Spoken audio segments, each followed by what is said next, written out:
This is the Conversations with the Mind podcast, where we explore consciousness through conversations with interesting people.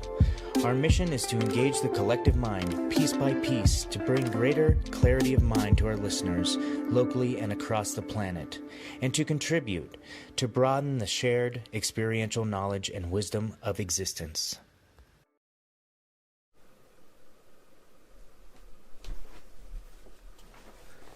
Hey YouTube, welcome back to the show. Alright folks, we're back. This is Conversations with the Mind, episode 55. I'm your host as always, Shane Lemaster. And today we're here with a very special guest and good friend, Lauren Ciovacco. How are you, sir? Doing really good today, man. Welcome to my podcast studio. Dude, I'm really happy to be here. Yeah, you're the second person that I've had the opportunity to use the new equipment with. Awesome. Yeah, so it's kind of fun, and I'm kind of playing with different things. So you let me know too if I have to turn up your headphones or something like that. For sure. So it's all an experiment. This whole thing we call life. So the first question I ask all my guests is the same, and that is, what does the phrase "conversations with the mind" mean to you? The audience already knows kind of what it means to me and how I came to bring this podcast to be. And if you folks don't know my point of view, go listen to episode 1 or 2 when I explain it a little bit better. But what does that phrase in particular mean to you? How does it resonate, and what comes to mind? Oh man, such a big question. You know, for me, when I think of conversations with the mind, I think about the work that I do as a therapist and as a crisis intervention clinician. The mind is a mystery. It is this moving, changing, amorphous experience that I have found is sometimes localized here in the head, but most of the time it ebbs and flows and shrinks and rushes and moves back. Because of my work in crisis therapy, I think of how this mind, this uncertain thing too, can be so extreme. And that's why when I said uncertainty or mystery, is I watch the mind do miraculous things in order to not have to relate with the present moment. Oh, to try and escape some uncomfortability. Yeah. Whether it's sensory or emotional content or physical. Yeah, and when I say escape, you know, it's not always in that, or it's not always in a negative way. I mean, I watch it move through these manic, beautiful episodes. And when I use any clinical language like manic, I'm only using those words because they're predominant in our language in the field, and they describe something, but I don't pathologize that experience. So when I say something manic, you know, this high energy, high vibrational, extreme state of consciousness where somebody's meeting God, somebody's realizing they are God, somebody's tapped into something bigger than themselves, and I see it on the opposite end. You know, somebody taps into something bigger and more beautiful than themselves, and I see the terror that creates. I see the different ways it unsettles people, and so I get to see this huge range of consciousness of mind in all kinds of different spectrums. And I actually think it's a gift because I get to see people in raw states that most people will never witness. It's a gift to be able to be in those spaces a lot of times with folks. Yeah. Those extreme flows of the mind too. I mean, I often think of like how Dan Siegel will talk about the mind as like not being something located up here in your head as the brain, but rather something that like can reach out. Like if I focus my attention towards my foot right now, in some ways my consciousness, my mind is now located in my foot. Or in the same way when I sit with another person, in those extreme states when I'm helping somebody regulate, there's a very real experience of something moving out from me and holding them. It's almost like I'm transmuting energy, and that means kind of taking them into my torus. Are you familiar with the term torus? No, but what you're describing to me just reminds me of like just holding space for people who can't hold it for themselves in the moment. You know, creating we talk about like creating a safe container in psychedelic work and things like that, and you don't have to be a therapist to do that. Anybody can do that if you can cultivate that empathy, cultivate that openness to do that. So what does in particular the conversations with the mind piece, the conversations, how does that reflect within your understanding of consciousness? So my background, I have a master's in contemplative psychotherapy and Buddhist psychology. So the way I conceptualize the mind and working with others and conversations with the mind is through a lens of, so there's a Buddhist teaching I was telling you about before we sat down called Pratitya Samuppada. Pratitya Samuppada is a Tibetan Buddhist teaching that essentially is not one, not two. It's that kind of Zen koan of I have this experience over here as a very separate individual. In an existential way, I'm alone in my experience, no matter how desperately I try to communicate it to you, no matter how badly I try to communicate it to my wife, to my friends, to my family. The words are always going to be a substitute for what's really happening over here. And a poor substitute. A very poor. I sometimes say how everybody in some way is a liar, because these words are never quite going to hit it. And so in that very scary and liberating way, I'm totally alone in my experience. I'm never going to know another's. And I'm not one because I'm also two. Consciousness flows through each and every one of us. The metaphor I often think of is we're all the ocean, and then that oneness is when we pop up like waves.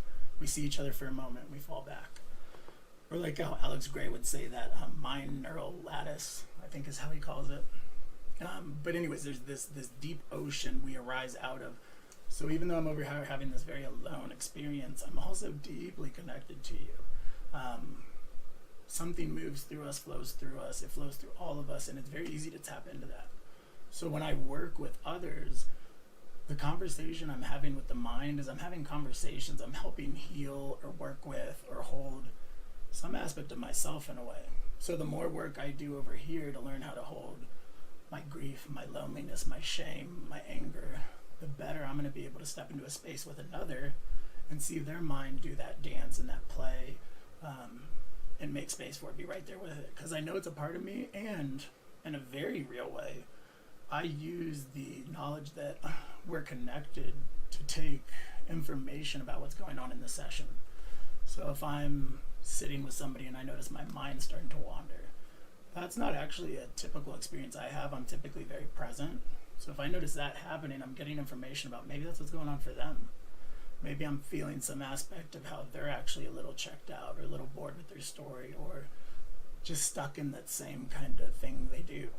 And so I'll check in, I go, hey, I'm noticing, I'm feeling like it's a little hard to kind of stay with some of this content. What's going on for you? And it's a powerful thing to be able to tap into this. Maybe it's mirror neurons. Maybe it's some kind of co-regulation going on through our right brain to right brain. Or I keep getting an image of. Have you ever seen the old movie The Abyss? Yes. Yeah, you know that floating thing that goes through the sub or whatever. Either that or the same plasma-looking substance, like in Donnie Darko, right? Yep. That kind of flows ahead of him, sort of in all these perfect potentialities, and he just kind of follows along in its trail. That's what I'm imagining is like this consciousness is this one. It's for sure an individual experience. Yeah. That's a fact. Yeah. But it's also a fact that it's a shared experience too, and we have so much evidence. I think that points towards that, and it could literally look like some kind of plasma or something. Because we can only see this much, this little sliver of the visual spectrum. It could be some physical floating thing outside of ourselves.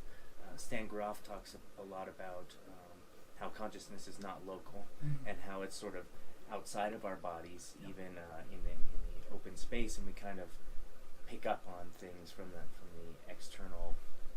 What we think is space is actually full of information. Yes. And that's all connectedness. But unfortunately, from our Western mind, we see it as that it's nothing. Yeah, and when I said that term Taurus earlier, Torus, Taurus is the energetic field that kind of emanates. So it looks like a donut around us. I've seen some of Alex Gray's stuff. Yeah, Alex Gray has. And the Earth has one of these things too. Yep, the Earth has one. One emanates from our hearts. So in a very measurable way, there actually is something that kind of we can start spinning with each other. Yeah, I think some of the buzzword phrases that people might be able to associate to that. It's like microbiome, right? That's a big term out there, and our biome on our skin and all these, my biome. My physical biome extends a little bit past my body, and it interacts with yours, and my bacteria jump to you and yours to me, and all these things. It's sort of similar, except on a more like a quantum scale. Yeah. Almost different dimensional. Yeah. I often think of karma as consciousness. The consciousness has been flowing through time up until this present point and expressing itself in different ways. It's moved through animals in different ways. Like, I think if we, again, use these words as a poor imposter for what's really happening, evolution might be pointing towards the movement of consciousness. Karma continues to flow, and it takes on these different changes. But the essence, what's moving through, while the vessel may change, remains consistent, constant. I think Terence McKenna called it the transcendental object at the end of time, something pulling us towards it. And that flow of karma, I think there's a theorist, last name Lanza, who calls it biocentrism, that our minds, our system is not like a TV where when it breaks, consciousness is often just dies with us. Rather, it's more like the antenna on the TV picking up on a signal. And so when we come into this state, we start channeling something. The consciousness starts to flow in us, but when we die, the antennas are down, but now it just moves on to something else. And I think that's why the psychedelic experience is actually the frequency changes. The mind now can gather a lot more information than what it's typically supposed to be doing. Sure. So you studied neuropsych at Purdue. Yeah. And they take a totally different perspective, the majority of that field, on like what the brain is. Absolutely. Right, but I'm more in line with exactly what you're talking about. And I've talked about it previously on the podcast, where I'm a believer that the brain is a really significant computer, but it acts more like a tuning fork. Yep. Like it resonates at different frequencies. You can raise the frequency or lower the frequency, and that'll change your moods. That'll change, all sorts of things, the quality of your thoughts, things like that. But the neurochemistry and the electrochemical signaling in there is all part of this neurochemical computer tuning fork, and that consciousness is in fact outside of our brain, and we simply just like you said, like an antenna, tune into a specific Shane frequency. When I wake up in the morning or when I'm put in this body, I'm like, boom, this is the frequency that this body resonates at, but it's all part of the same stream, right? Lauren's resonating frequency comes from the same source as mine, but it's just resonating at a different frequency, and everyone's is different, and plants are different, and animals are different, and it all kind of ties very nicely into like we're talking about the wheel of life and Tibetan Buddhism and rebirth and the different realms that you can be reborn into. It all kind of connects very nicely. Yeah. Well, and the way I was saying earlier, this tendency for the mind to kind of want to get away from this experience, or for us to want to get away from this very present moment. When I think of the wheel of life, I think of the three poisons right at the center: ignorance, aggression, and passion. And those are expressions of this. We are in this experience. We continually cycle. We keep coming back. And the thing that is a guarantee in this cycle, this cosmic wheel, this karma that we move through, is that we will suffer. We cannot escape that. And yet we do everything in our power to escape it. And I think that's because during this incarnation of our consciousness, so like when we were a jellyfish moving through the sea, we didn't have to worry too much about getting away from... There wasn't a prefrontal cortex having a thought of, this hurts. There was a system that reacted to stimulus in its environment, either moved towards or away. Right, primitive brain. Yeah. And so I think during this itineration of us, we are the universe coming to know itself, as Carl Sagan said, right? We have a prefrontal that now is aware that I exist. So rather than just being this tree out there having this experience and that's it, suddenly we become self-reflective to look at ourselves. So by the universe being like, dang, what am I doing? Like, I'm a fractal with anxiety, essentially. And so we're looking back at ourselves, and that's where the poisons come in. That's when the passion, aggression, ignorance come in, because as we look at this experience, we're like, damn, that hurts. Like, whoa, have I been hurting this much this whole time? What am I doing to myself? We start having this, maybe that's the egoic mind, right? Something now wants to be like, I am this, and I don't want to be this. I exist, and why? I exist, and do I want to? A good example would be like if you have your dog, and you're about to take the dog to the vet, and you bring out the crate, put the dog in, take him to the vet, he gets shots. Now he associates that crate with the shots, and when you pull it out again, he's going to be like, mm-mm. But he won't just be sitting there and start thinking of the crate and start freaking out. Whereas we can. We can run those simulations. Exactly. That's the prefrontal. The quantum computer, that's this infinite simulation machine that just runs all the data. I watch this as I sit with people in a room. I'm just sitting with another in a room just talking, and I watch as they start to talk about the thing that happened back there, the thing that's going to happen. Oh, yeah. And they create that cage right there in the spot. The nice thing I like about our brain too is we have that prefrontal, and we also have the old brain too. We have the ancient lizard brain, and what do you think about other animals that do have prefrontals? So like whales, dolphins, things like that. Yeah. Do you think? I think they, or actually, I don't even know if we know if they have self-awareness, but I've heard that their prefrontal cortexes are even larger than ours, proportionally. I would not be surprised if whales are having some experience, or dolphins are, of being aware of self. Now, I just think ours do it in a slightly different way, because I don't think you would find a neurotic dolphin. Now, actually, I'm going to take that back. I bet if you found one in a cage, in a tank, you're going to find a neurotic dolphin. Oh, yeah. And that actually makes sense, because I think that anything with that kind of advanced processing power in their brain is going to start realizing about what's not right. And sometimes I wonder if in some ways, by domesticating ourselves, by putting ourselves in boxes, if we haven't made ourselves a bit neurotic.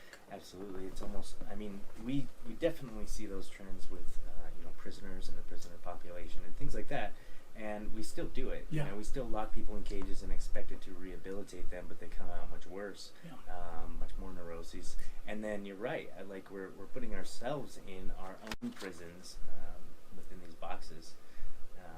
And even though we're more connected on, through the internet and things like that, greater opportunity to kind of connect in that way, our more innate and I believe more important ability to connect with face-to-face interaction is going away in favor of some of the more technological things, even further putting us in those cyber prisons. Yeah. There's two things that I want to launch on this. But one, I got a felony in 2008 for punching a cop. It's actually how I got into meditation. Okay. So there's that. I want to talk about that story. But then the other one is I want to talk about what I think is happening with our connection to cyber, to technology. So 2008, I got a felony for punching a cop. I was out. I had been drinking, got into an interaction with a cop. He went to assert his power over me, his dominance over me being a white male in our society. I was like, holy shit, nobody does this to me. You can't violate my rights. And I tried to resist, and when he went to cuff me, I swung on him, and I did some time in jail. And I had been in and out of jail several times up until that for fighting primarily. Mostly I'd get drunk, I'd get into fights. My style of suffering has a lot to do with aggression and passion and ignorance, but primarily aggression. But so all these times I'd been in jail, that point was slightly different, because that night he pulled his gun on me and threatened to shoot me if I didn't put my hands behind my back. So when I was sitting in that jail cell, I realized if I did not do something with my anger, I was going to end up dead or in jail. Jailed for a long, long time. And so I had been reading Buddhism up until that point a little bit, like more intellectual pursuit, no practice. What got you interested in Buddhism in the first place? I've always been a seeker. I mean, since day one, I've been fascinated with truth.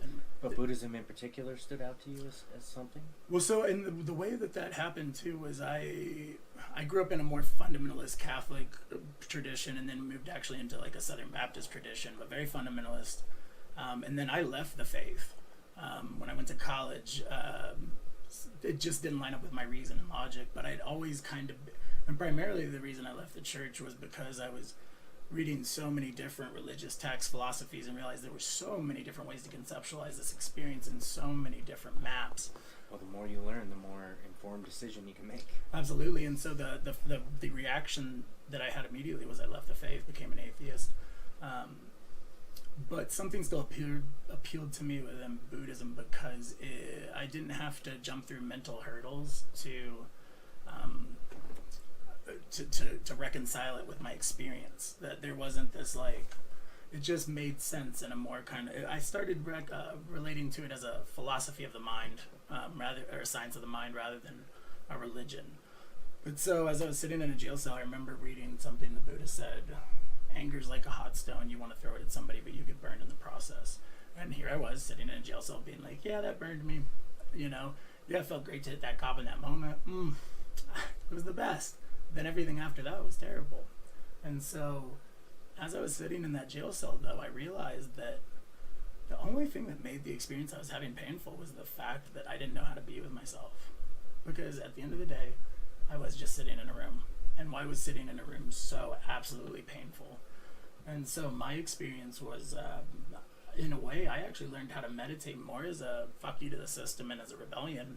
Like, if I just learn how to sit with myself, you can't really punish me. Have you ever read Dharma Punks? Yeah. I got to meet Noah one time. And, me too. I collaborated on some research with him. Yeah. It was awesome. He's a good guy. Good guy. I mean, there's some weird stuff came out about him recently. I remember. I haven't heard. Yeah, I'm gonna let that drift for a second. Yeah, we'll stay. But yeah, no. I mean, it was a very rebellious thing of like, I'm gonna sit with myself, and then you can't take it from me. That. And I had this unusual experience too, where I was sitting on the other side of these prison bars, and I was watching all the prisoners move around, but I was also watching the guards move around, and I remember thinking to myself, "You're just as trapped as I am." Android Jones one time used the language.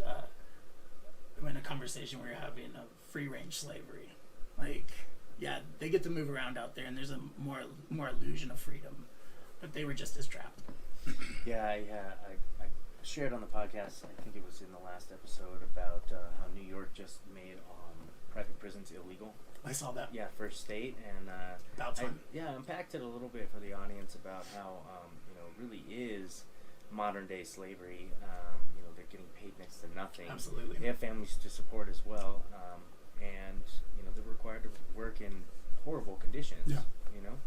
Yeah, and the reason I do the work I do today is because of that experience. Mm-hmm. Is that I went through the system in numerous ways and made it through unscathed in a way that I would not have if I wasn't white. That's absolutely the case, and I know that for a fact.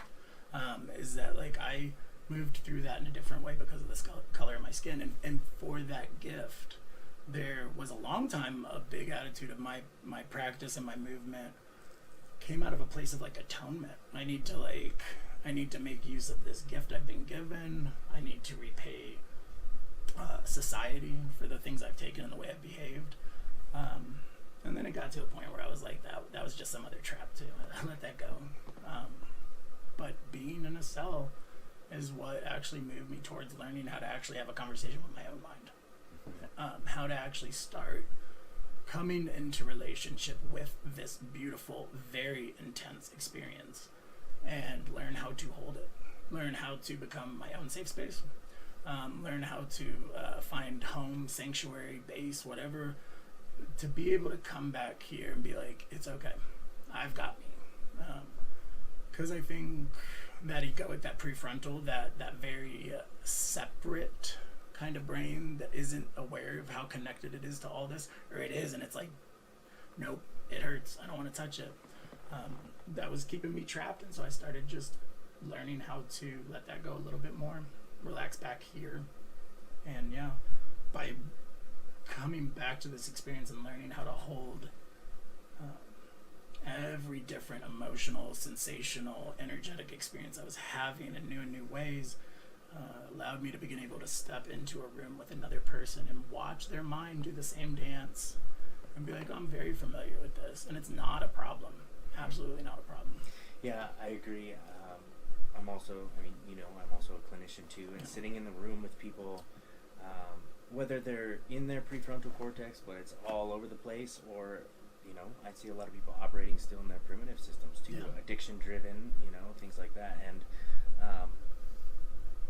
it's interesting because I too have a lot of personal experience in the realms of the shadow. In the realms, my story is so similar to yours. I found Buddhism right after a jail experience. I had my first ever white light experience in a jail cell, and I had to have that in order to see that addiction was, or that alcohol was my issue. Yeah, I sat in a jail cell and was like, oh, maybe I'm not a person who can drink. Yeah, I mean, I had to do it like 10 times. Right. I was like, why do I keep fucking up? How does this equation where, alcohol is involved in every single one? Oh, let me see what it looks like if I remove that. Problem solved. Now I'm thriving again. So, but it's just interesting because, actually, I just lost where I was going to go. No, that's cool, because I got a jump off point. I mean, we're talking about addiction here, being in a cage. Yeah. And for me, that experience I had, that jail experience, it wasn't the last one I had. I wish I could say it was, but there was another one after that. And this one actually happened when I was working on my master's and actually really getting into a strong Buddhist practice. So for my master's in Contemplative Psychotherapy and Buddhist Psychology, we did 2-week meditation retreats every semester for the 3 years we were in there. And I had never been on a meditation retreat. First day on meditation retreat, we sat for 7 hours. I had never sat for more than 15 or 20 minutes. So, I mean, they drop you right in there. But so I got arrested once for another night of drinking. Now, luckily, this one didn't go as bad as the ones in the past. But yeah, I was in my master's program, got arrested, and so I'm sitting there in jail and being like, all right, you actually created this in some way. You said you were learning how to meditate so you could handle being in jail. Well, here you go. And so I sat there with my experience, and I want to say I advise people to try this out, but man, you better be willing to feel some intense pain. Because sitting with my experience in that jail cell, I noticed all of it. I noticed the shame, the anger, the embarrassment, the sadness, the loneliness, the isolation. I noticed the thoughts that were like, you're broken, you're a monster, how could you do this, you're meditating, you're studying compassion, you should be different, all of that. And then I also noticed the gaps, the slight gap that existed between each of those emotions, each of those thoughts.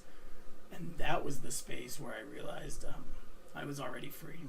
That was the space where I realized there was no problem. I mean, to put words on that space is contrived. And maybe that space is the deep well of consciousness that lies underneath us. Go ahead. And everybody has this experience as well, in our daily breathing, even that teeny tiny little gap between either the in-breath or the out-breath, most people don't even pay attention to that. They either, they're so focused on the actual action of breathing. Yeah. So same thing with consciousness, we're always so focused on the action of the mind when in that space in between, in the gaps, that's where the real compressed data is, right? Like that's the zipped drive files, right? And you tap into that, and you through meditation, I've learned to not only pay attention to and watch those gaps, but learn to extend the gap and learn to stay in the gap longer and longer. I tell this story sometimes. I met a Buddhist monk in Thailand once, and I was just talking to him about his meditation practice. He was like in his 70s. He said he'd been practicing meditation for 50 years. And he says, and we were talking about the empty space, and he said, I only engage in about 5 thoughts a day. And I'm like, what? He's like, I still have all the thoughts, but I pay more attention to the space between, and if a interesting thought does come up, then sure, I'll indulge a little bit and use my theory on it. But I thought it was amazing. Like, how amazing would it be if we could only focus on the thoughts that we wanted to? And so I remember what I was trying to think of. You were talking about our human ability to hold everything. Yeah. All the feelings, all the thoughts, and how dysregulation sometimes is just someone's inability to hold that in the moment. Yeah. And that's kind of been what I've been fascinated with psychology the most, is not just learning what that's about and understanding that, but learning how do we master those spaces within ourselves so that I can go in there and kind of like be the master of puppets and start tinkering with things and like, I'm going to turn up the volume on this thing, and I'm going to turn down the volume on this addiction, and turn up the volume on this mental toughness, and turn down the volume on these other things, right? So going in and being able to literally tinker and optimize yourself, optimize your experience, that's kind of been my interest in psychology this whole time. And psychedelics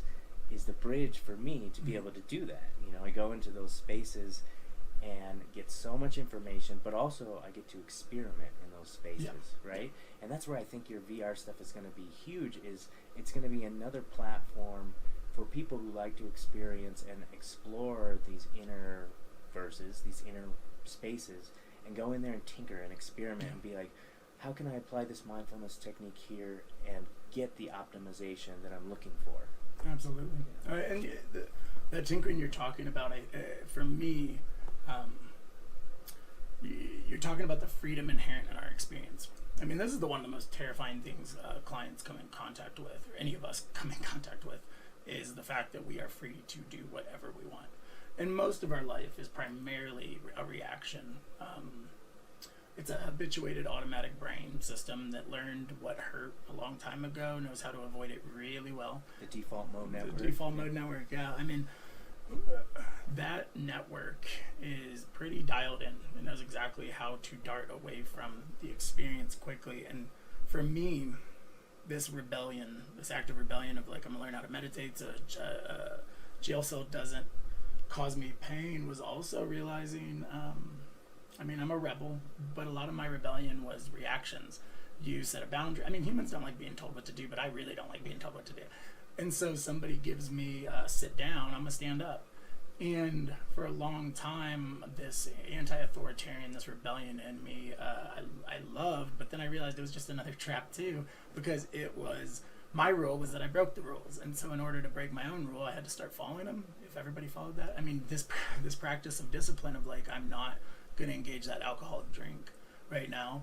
I'm gonna do this choicefully. A big part of it from my sobriety, after I had that jail experience, I got clean from alcohol for a year and a half. Actually, clean from everything for a year and a half. And I came back, and now I can have a beer. You know, I never really drink more than 3. I don't like liquor anymore at all. I had a drink. I felt the sensations that it caused in my body and was like, nope, not doing that. And so I stay away from liquor, but I have beers. In Tibetan Buddhism, or in Buddhism, there's the Eightfold Path, like right livelihood, right concentration, right effort. Right in those contexts is not right or wrong. Rather, the Tibetan translation is like riding a wheel, rebalancing. Yeah, so right means that middle way, that balance. Yeah, right is not right or wrong. In all Buddhism, dichotomy is always the illusion, right? So right and wrong is one of the essential dichotomies and is such an illusion. Nothing is right or wrong. I like how you say it's more about riding the wheel or rebalancing, because I know for me, I could never go back to alcohol. You know, just for me, because I know that, you know, without alcohol, I feel balanced. I feel right. Like the alcohol is what knocked me off balance. I was like the way I am now, very focused and driven and ambitious and things, and you know, that's how I was when I was a kid. And that's what I loved about myself as a kid. And then I lost that through alcohol, and then without it, I kind of just rebalanced. Like now I'm back on track. You know. And what's beautiful about that experience too is in this autonomous way, you decided what was right for you, and it was a choice. And for me, my freedom lies in the ability to choose. Maybe I'll have a drink, maybe I won't have a drink, but it's a constant. this freedom that we have is it's constantly coming more and more in touch with, like when you talk about that 70-year-old Buddhist, I believe that process he was having of watching his thoughts and then choosing which one he was engaging is his freedom. Because when we talk about right or wrong, that there is no good or bad, that the paradox is what's happening. I think of Alan Watts saying, the materialist, the Wall Street banker rolling around on his boat having beers probably needs to go hang out in a monastery for a little bit. But then the monk up in the monastery probably needs to come down and hang out and have a blast for a moment. And so that choiceful process of watching his thoughts, saying the thinking mind isn't problematic, it can be that way, but now I have choice of that thought's not going to help me out. And it's so cool as you'll sit in meditation and you can watch your mind go, oh, I know how that one goes, and let it go. Or actually, no, I kind of feel like engaging that one for a minute, because those moments are beautiful too, because I watch a thought go and I work with it and flow with it, and it turns into something beautiful. Oh, absolutely. That I'm like, oh, I got to write that down now. But then I sit and hold the impulse and watch myself want to write it down. And maybe I do, maybe I don't. If it's worth keeping, it stays. So I think this is a good place to segue into the Sanity of Addiction. And this is a paper that you wrote and published that I really, really connected with, because it was something that I had personally felt or held true. And I want for the audience to first check in with yourself and just, as Lauren described Sanity of Addiction and his perspective on addiction, I want you guys to also see how this can apply to your very own thinking. And if you think that your thinking is wrong, we oftentimes guilt trip ourselves and create a lot of unnecessary suffering just because we think that the way we are thinking is wrong. Yeah. And so, go ahead and unpack that for us, because I found it. I share that article with all my coworkers. Oh, dope. Yeah, I print it out and I just hand it out. Yeah, I actually give it to a lot of folks, specifically if they're suffering with addiction. But I really do think the groundwork and foundation in that paper applies to all kind of styles of mental suffering. Well, yeah, because we get addicted to thought patterns too. Absolutely. And addicted to thought states, and that's probably an addiction that most of us engage in. Period. Absolutely. I mean, I often joke, and it sometimes is taken. People get really pissed sometimes when I say this, but nobody's sober. And what I mean by that is we're all constantly doing things so that we do not have to touch parts of our experience. We are constantly trying to get away. Now, addiction is a specific style of suffering. So what I proposed, the paper, it was published in the Journal of Humanistic Psychology. The title was the Sanity of Addiction, Humanistic and Contemplative Reflections on the Surgeon General's Report of Drugs. It's a title. Essentially, the Surgeon General came out with his, and I co-authored this with Dr. Shannon Hughes too. I just want to name her. She read this paper that I had worked on during my master's. She saw it. She helped me tighten it up. She helped me really refine it in a way where she was the one that made it a targeted response to the Surgeon General's report.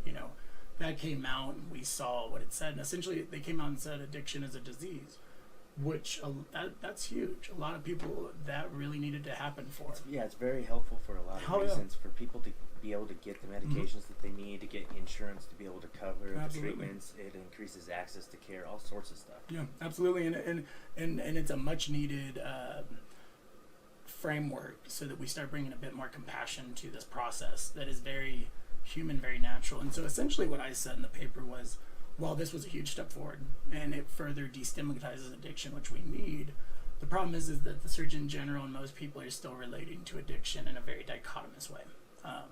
It's either a moral failing or a disease.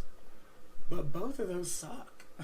Both of those make us the location of the problem, rather than they both give us shame. And they can both shape into self-fulfilling prophecies too. I mean, how many times have you seen in your clinical practice clients come in and say, I'm bipolar, I'm ADD, I'm depressed, all these things? I'm like, well, how do you know that you are those things? These people diagnose me with it. So once you receive a diagnosis, a lot of people will start to identify with it and then self-perpetuate those neurotic behaviors rather than disidentifying from the label and just dealing with the experience. Yeah, and for me, this thing that I saw going on in the addiction field, this disease or moral failing, is the age-old philosophical question we've been having since day one. Are humans free? Do we have free will, or is our path determined? Disease That's goes. a huge question. I love that question. Right? I've been thinking about it recently. Oh, it's my favorite. And, and this thing we were saying earlier about reaction and response, choicefulness. For me, I was looking at this. Well, do we always have free will? Are we determined? And I was seeing, like, again, back to the Buddhist paradox. It's both. You could think of it like. Essentially, what ends up happening is in our first 18 months of our lives, our lower brain forms. It forms the data, the hardware of what is safe, what is not safe. Just to back up real quick, because I believe in Buddhist philosophy, the consciousness actually enters the vessel of the human through the passing of the infant through the birth canal, right? Like that, it's like almost like a crown being placed on the infant is how it's kind of described. And that's the moment of consciousness. So in Buddhist belief systems, there is no conscious life before the actual birth. Is that correct? Essentially. So the soul leaves the body for 49 days. It's in a bardo gap, where it's just kind of floating out there in that the sea of consciousness, and then re-enters during that period. Okay. And I am not by any means a Tibetan Buddhist expert. Sure. Neither one of us are expert or there's scholar. Probably some scholar out there going, that's totally wrong. But guys. But so that we incarnate into this experience, and the brain starts to figure out, how am I safe? How am I okay? So it forms that hardware. So for the rest of your life, you have pretty good data that helps you engage with your environment. That 18 months, if your parents aren't totally present, and what I mean by that is that if mom is depressed and she's sad and she's crying, and baby starts crying, and mom gets more and more depressed, more and more absent, more and more stressed, more and more angry, baby learns that this sensational data going on in here, these felt experiences are not safe. If I feel this thing, mommy moves away. And as a baby lying in a crib, desperate for its needs to be met by you, totally dependent on the parent, if she moves away, if dad moves away, they learn, okay, I'm not going to do that because then mom comes back. But all of that happens in a non-verbal, all this lower brain, so because this forms in the first 18 months of your life and never matures after that. Everything actually matures and stacks on top of that. This is why we all retain the ability to act like a 2-year-old at a moment's notice, is we drop right into that lower brain of what was going on way back then, because we're like, oh, if I feel this, somebody's going to move away, somebody's going to punish me, I will die. We take it as a death threat. So what are your thoughts then on, because I've heard like and you're a new father too, so you had some insight in this, right? Yeah, I've been watching it happen. Right, and I'm thinking about doing research and stuff in the 9 months after I find out, like, how do I best do this? And I'm sure everyone does that, but the idea that, in order for a baby to learn how to self-soothe and get that programming, when they start crying, not necessarily always going in and meeting the infant's needs. I can see both sides, how going in and meeting the needs pre-programs in their mind that these feelings are safe, like you're talking about, and my needs will be met. But also, I also see value in the idea of letting the baby have the feelings, learn how to self-soothe, or learn to fully go through the process and come out the other end and be like, okay, I'm still okay. Kind of, and this is similar to the psychedelic work you do at festivals, right? Stopping someone's psychedelic journey work mid-process is one of the worst things we can do. Same with, manic episodes, all that stuff. If you stop and halt those processes with drugs, you are doing so much damage to that person's psyche and process, and you're setting them way back. Yeah, absolutely. I mean, this process of the child learning how to hold these emotional experiences, the hardware that gets set in that 18 months sends echoes through our lives.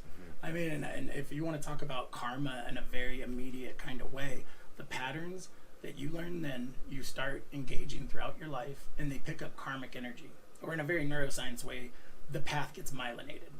It gets well worn. Well worn. I mean, it becomes a highway in your brain. So karma, neuroscience, however you want to look at it, there is the winds of karma pick up, the myelinated neuron starts moving fast, and you just start going with the thing you know best. If I stop crying, mommy comes back. All right, through the rest of my life, every time I get sad and I notice somebody moving away, I stop. And if my needs are important and I don't name them to you, all right, you come back. But then I never learned how to actually hold my sadness. A baby needs to be trained. A baby's nervous system cannot hold the intensity of what's happening. And so it looks to the parents to help learn how to regulate these internal states. So for me, that's a process of both holding your child when they're distressed because they need you to regulate. Their mind needs to feel your mind and the safety and nurturance and warmth that you hold. And then it learns how to hold it. But then also that means, you can't rush in and hold them every time they cry. I mean, secure attachment comes through letting child go in some way. Now, I think some people sometimes rush into that process a bit too fast. I'm not a fan of like the cry it out method. Actually, I mean, I'll just put it out there right now. Do not let your baby just sit in a crib and cry. And so the process I do is a combination of both. So as my children started to, so they're 1 year old right now. They just had their birthday, August 23rd, twins. And when they would be distressed, I'd come in and I kind of did like and there's Dan Siegel's students, I can't remember the title of the book now, have this thing called the soothing ladder, where you come in and maybe you just replace a pacifier, or maybe you stroke their back, or maybe you put a blanket on them, whatever, or give them like a stuffy, soothing things that you can do without picking them up. But it came to a point where for me, I would do is if my children were extremely distressed and I was really not trying to train this of like, I will pick you up, because picking them out of their crib, they'd start to become less sleepy. And then I started rewarding this thing of like, oh, you're crying, you come out, and they knew what was going on. So what I started doing was a slow process of I would come in and instead of picking them up, I would just actually sit. I would do what I do with people when they're in intense drug experiences sometimes, is I just sat with them. And so what I did is I just put my hand on their back. If they were laying on their bellies crying, I put my hand on their back, and I would just sit there and keep my hand on them, and they'd cry, but I'd offer them my warmth. Sometimes I'd offer like, I'm right here with you, baby girl, you got it. And it's really interesting. We had them, me and my wife had them sleeping through the night pretty quickly just by doing that. So yeah, you were literally using that, maybe that collective consciousness sensor going out to share that experience and help your two children tap into your calmness. And so in psychology, with adult relationships, we would call this like co-regulation, right? Like, I'm going to stay calm in this argument in order to eventually, you will mirror me and do what I'm doing. Absolutely. So we use that in conflict resolution as well too. It's the same thing I do when I sit with clients is I'm giving them an energetic hug. Absolutely. Because in therapy, we don't get the luxury of having touch. Some therapies. Some therapies. Man, I did a Stan Groff workshop, breath work with him, and I got to witness him and his wife go around and do somatic interventions on people, and man, people were having huge traumatic releases.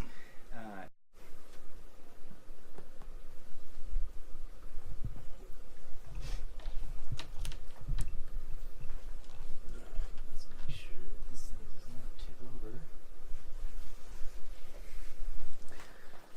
Alright, segment number 2. Alright folks, we're back for segment number 2 with Lauren. And we're talking about your article, Sanity of Addiction. And what really stood out to me and what I guess really connected me with the article, if you guys can hear that, my co-host Ty is barking. He sometimes chimes in. He likes to be heard on the podcast too. It's another form of consciousness like contributing to this thing. So the thing that I liked about it the most is that it wasn't taking this approach where it was saying like, the addict is at fault in some way, whether genetically or, by will, by choice. But instead it was saying that the formation of addiction is absolutely a normal response, and that it is, it's pretty much you were normalizing it as and saying that, addiction is not this thing that we need to look down on people about, that it's something that we all engage in at different levels. And I thought that was the most fascinating piece of it. Yeah, I appreciate you. I mean, like I was saying with the determinism, free will, this like the shame that's inherent in disease and in moral failing.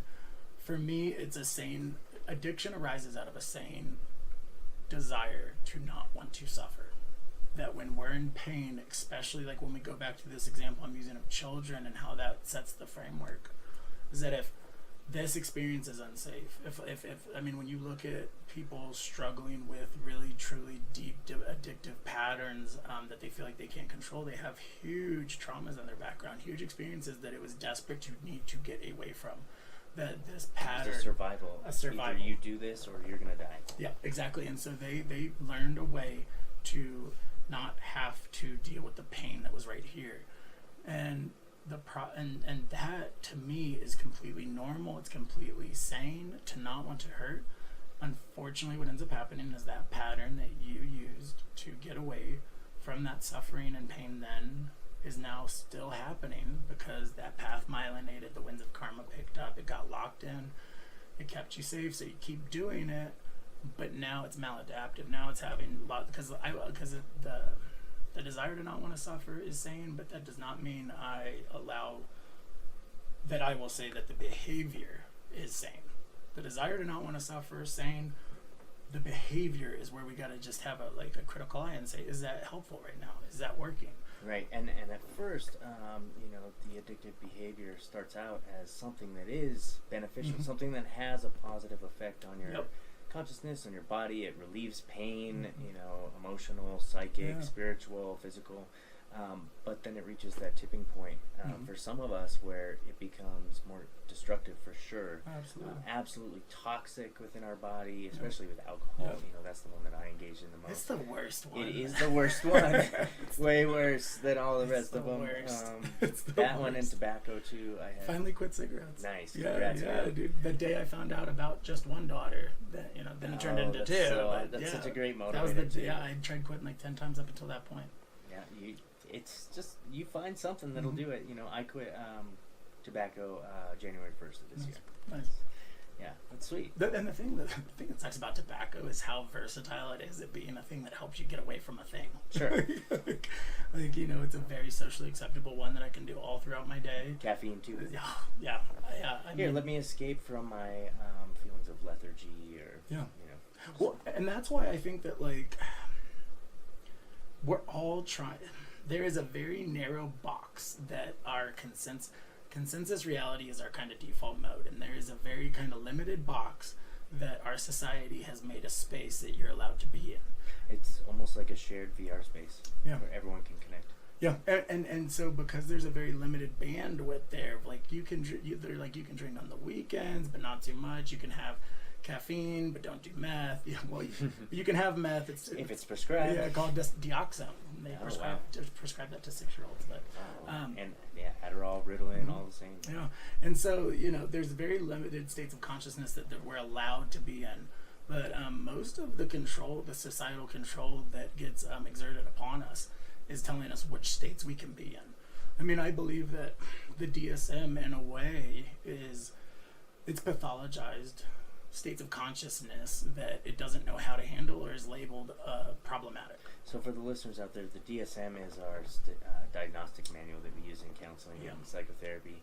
So it's how we determine, based off of the symptoms that our clients present, sort of what category they would traditionally fall into if you were to use a Western psychotherapeutic lens, more like the Sigmund Freud type of analysis, psychoanalysis. Right? And that's only one framework, but it's the most widely used. The most predominant, the most predominant. The most predominant. It is putting people in boxes, and it's giving people labels that they don't need. It's leading to overprescribing for ADD, ADHD, which I don't even know if that's, maybe it's one of those. What did you say? Non-pathology, right? This kid just has more energy. Give him something to do. Don't put him on freaking meds because you're having a problem dealing with his energy. Again, and it's so interesting because what I articulated in the Sanity of Addiction to me is a no-brainer kind of just when I look at it, it's like, well, no shit, this is what's going on. And when I originally kind of identified this, addiction arises out of a sane desire to not want to suffer. Alcohol, we don't have to feel grief. For example, you drink some alcohol, you don't have to feel grief. You get away from that experience because you never learned how to hold it. But again, when we're talking about the ADHD child, because I've been starting to kind of realize how this thing that I was identifying with the Sanity of Addiction really applies to all states of mental suffering, is that something hurts here. We want to get away. Now, ADHD, I really like the way Gabor Mate kind of articulates what's going on with ADHD. Is that when you are a small child, if suffering is occurring in your home, you have three options for how to deal with it. You can fight it, you can run from it, or you can check out, right? Fight, fight, freeze. And so if dad is abusive, for example, you can't fight him. If you're a 1-year-old, if you're a 2-year-old, you're not fighting him, nor are you running from him, because you don't know where to go, you have nowhere to, so you check out. And so he says that a lot of ADHD arises in early childhood trauma, early adverse experiences. And so those adverse experiences, when you start, again, some people might have that adverse experience and at some point learn alcohol actually gets me away from this pretty easy. But the ADHD child, quote unquote, might just be like, I'm checking out of here. This is uncomfortable. This is painful. The brain can't tell the difference between emotional and physical pain. So it's going to do whatever it has to. Pain is pain. Pain is pain. Escape, escape, escape. And then for me, so I don't orient to pathology. I orient to the inherent sanity, dignity, and health within us all. And that whatever mode of suffering you are dealing with is your way that you learned how to not have to suffer, and now it's causing you problems, but it arose out of a sane desire, and whatever your style is. So ADHD, for example, if that's your style, it's also your gift. And so the thing that we always take a risk with when we medicate something, drugs are drugs are drugs. And that's the thing, is that if you're going to shame the person who's using meth or heroin to not have to feel their pain, we have to be really curious about what process is happening with antidepressants, with antipsychotics. Antipsychotics, I'm not saying drugs don't have a place. Drugs can be very useful, but they're tools, and they're not panaceas, and they're not pathopathogens. They're being misused and overused for situations where they're not appropriate. Exactly. Like if an SSRI will help you stay alive for 6 months, then let's do it. Or ketamine therapies are known to snap people right out of suicidality and things like that. Yeah, Do you guys use that in your clinic, by the way? Not in my clinic. I work with some folks who use that, but it's really not. Right now, ketamine treatment is really for the only really privileged. It is. It's so expensive. Yeah. And I work with the most marginalized and vulnerable. The majority of my population is Medicaid. So that's another thing I'm going to be trying to work on through my dissertation at CSU is trying to open up access to ketamine therapy in particular, because it is already legal and it's classified as a breakthrough drug, with the FDA and World Health Organizations and things like that. And it's it's off patent, so you can use it for that kind of stuff, and to try and lobby for greater access so that we can bring the cost down, maybe get it covered by insurance. That would be huge, because I think that the gift that comes with the psychedelic experience, again, recognizing that drugs are drugs and each are tools. Some help us get away from an experience, but some help us actually come to it. Some powerful things can happen in the psychedelic space because you're actually starting to work with and be with an experience that maybe you've been avoiding. So that grief that alcohol helped you get away from, acid is not going to if you do some LSD, that grief is going to be right up there in your face. It's going to be amplified for sure, but it's a way to, if you go into it with intention, to give yourself the opportunity and the space to carve out the work on the thing, to actually resolve it, rather than to just kind of sweep it under the rug for a temporary time. And that's where, the way that it allows you to, when you take a psychedelic, you are introducing a psychosis, a short-term psychosis. You're introducing a short and the way we're defining psychosis here, not to be confused with the way the general population understands psychosis as meaning like crazy. No. Psychosis simply means a change in your psyche, away from what your normal everyday psyche is. That is considered psychosis. So like a flow state could technically be considered psychosis, right? If it's abnormal from the baseline. So just to put that out there, that when you're talking about it. Yeah, well, no, and I appreciate you naming that, because the language that I use, I'm steeped in because of this is the way we build. This is the way we put people into. this is the way my limited way of communicating to others what's going on with somebody in a very traditional paradigm.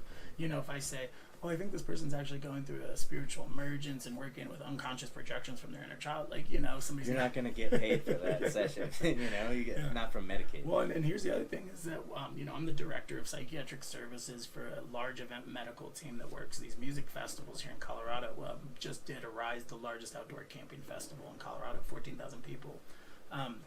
When I first started stepping into those spaces, and I was like the Naropa therapist wanting to, you know, work with extreme states of consciousness and the flow of the mind, you know, I was this hippie that people weren't taking seriously because in the predominant model, they do not have time for flower. They want to know, like, especially emergency medicine, what's going on with this person.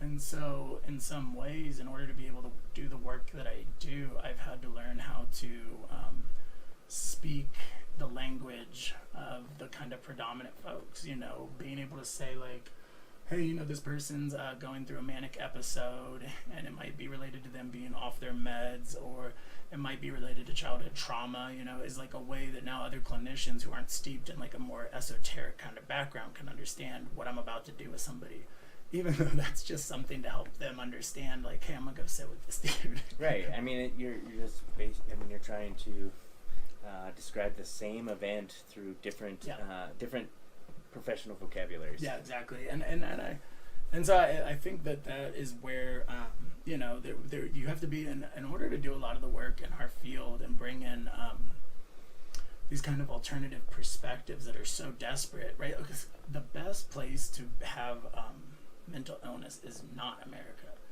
It's actually like Africa, India. Yeah, and I've spoken to that before too, where those who we would consider as mentally ill over here are actually venerated and seen as the spiritual or tribal leaders, the people who can, you know, tune in with the weather and future and past and all that stuff. Yeah, no, I mean, not only that, like, so somebody who might be having psychosis, what we would refer to as psychosis or schizophrenia or some kind of extreme state of mind here that would be told that as a pathology, that's something wrong with you, here's some medications.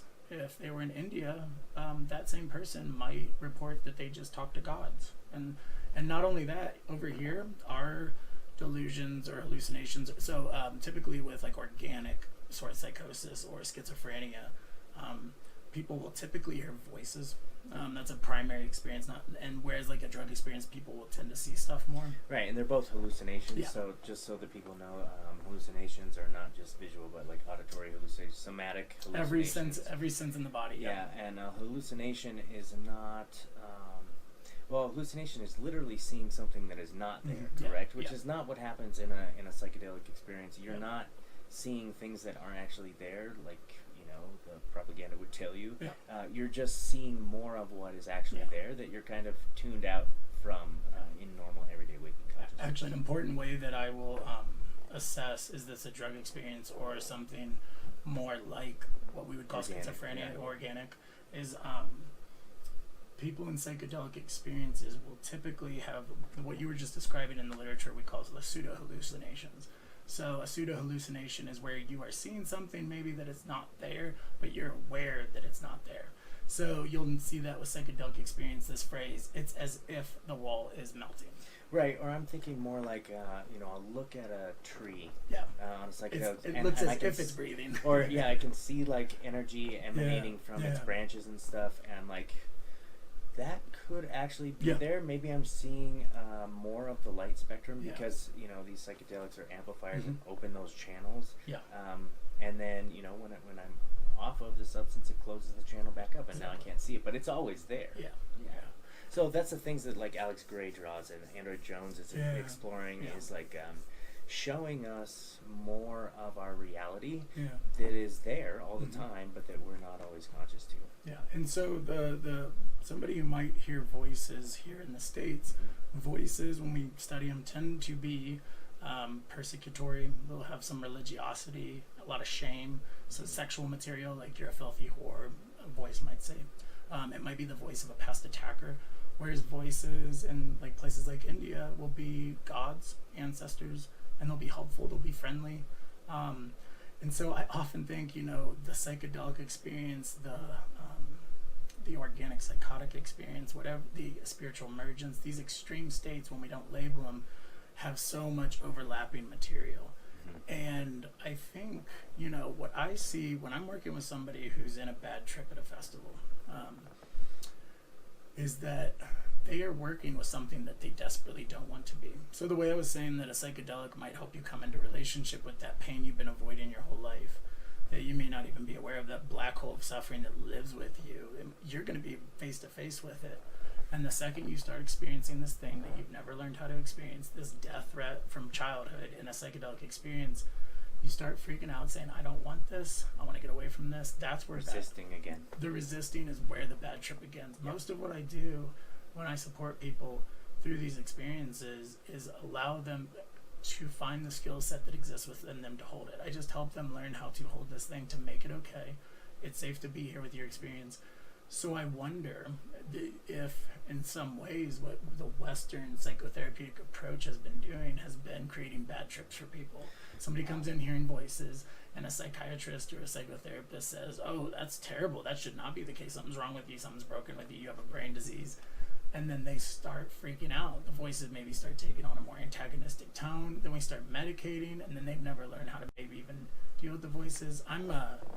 I'm trained in a modality, an alternative perspective, started in England, called Hearing Voices Network.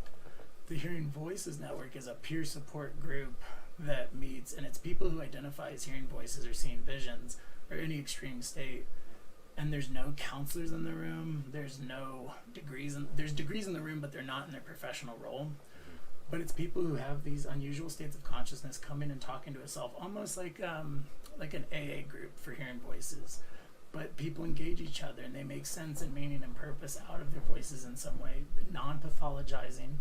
And, you know, the person who trained me in that modality, she's heard voices since the day she was born, with the day she was starting to have experiences that she was consciousness of. And it's 3 voices. 2 of them were little girls that never grew up. She's in her 50s now. They're still with their same age. And then one of them's a male voice who grew up with her. And she's never related them as if they're a problem. Now society did.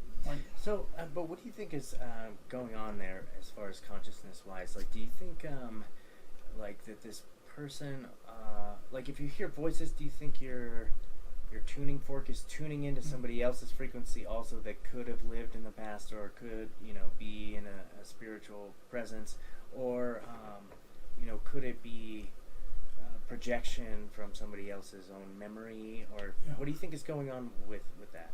You know, it's so great that I started this all with the minds of mystery and uncertain, is because the more I sit in these spaces, the more actually I feel like, I'm not sure. I had a lot more certainty when I first kind of started of like, you know, people coming out of DMT spaces. I mean, I've been in DMT. DMT is part of the reason that I kind of got into Buddhism too, was, you know, but DMT, people have experiences where the hallucinations are more real than anything they've ever experienced, and they're communicating with something I believe that truly is out there. I do think that there are aliens or something that has taken on maybe the archetype of alien, of angel, of demon, of like something.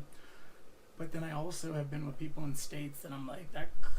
Something that communicates with us. Yeah, and then I've also been with people in states where, you know, they've been in an LSD experience, and the internal stimuli that they're responding to, or the conversation that they're having, is a conversation with some younger version of themselves, you know.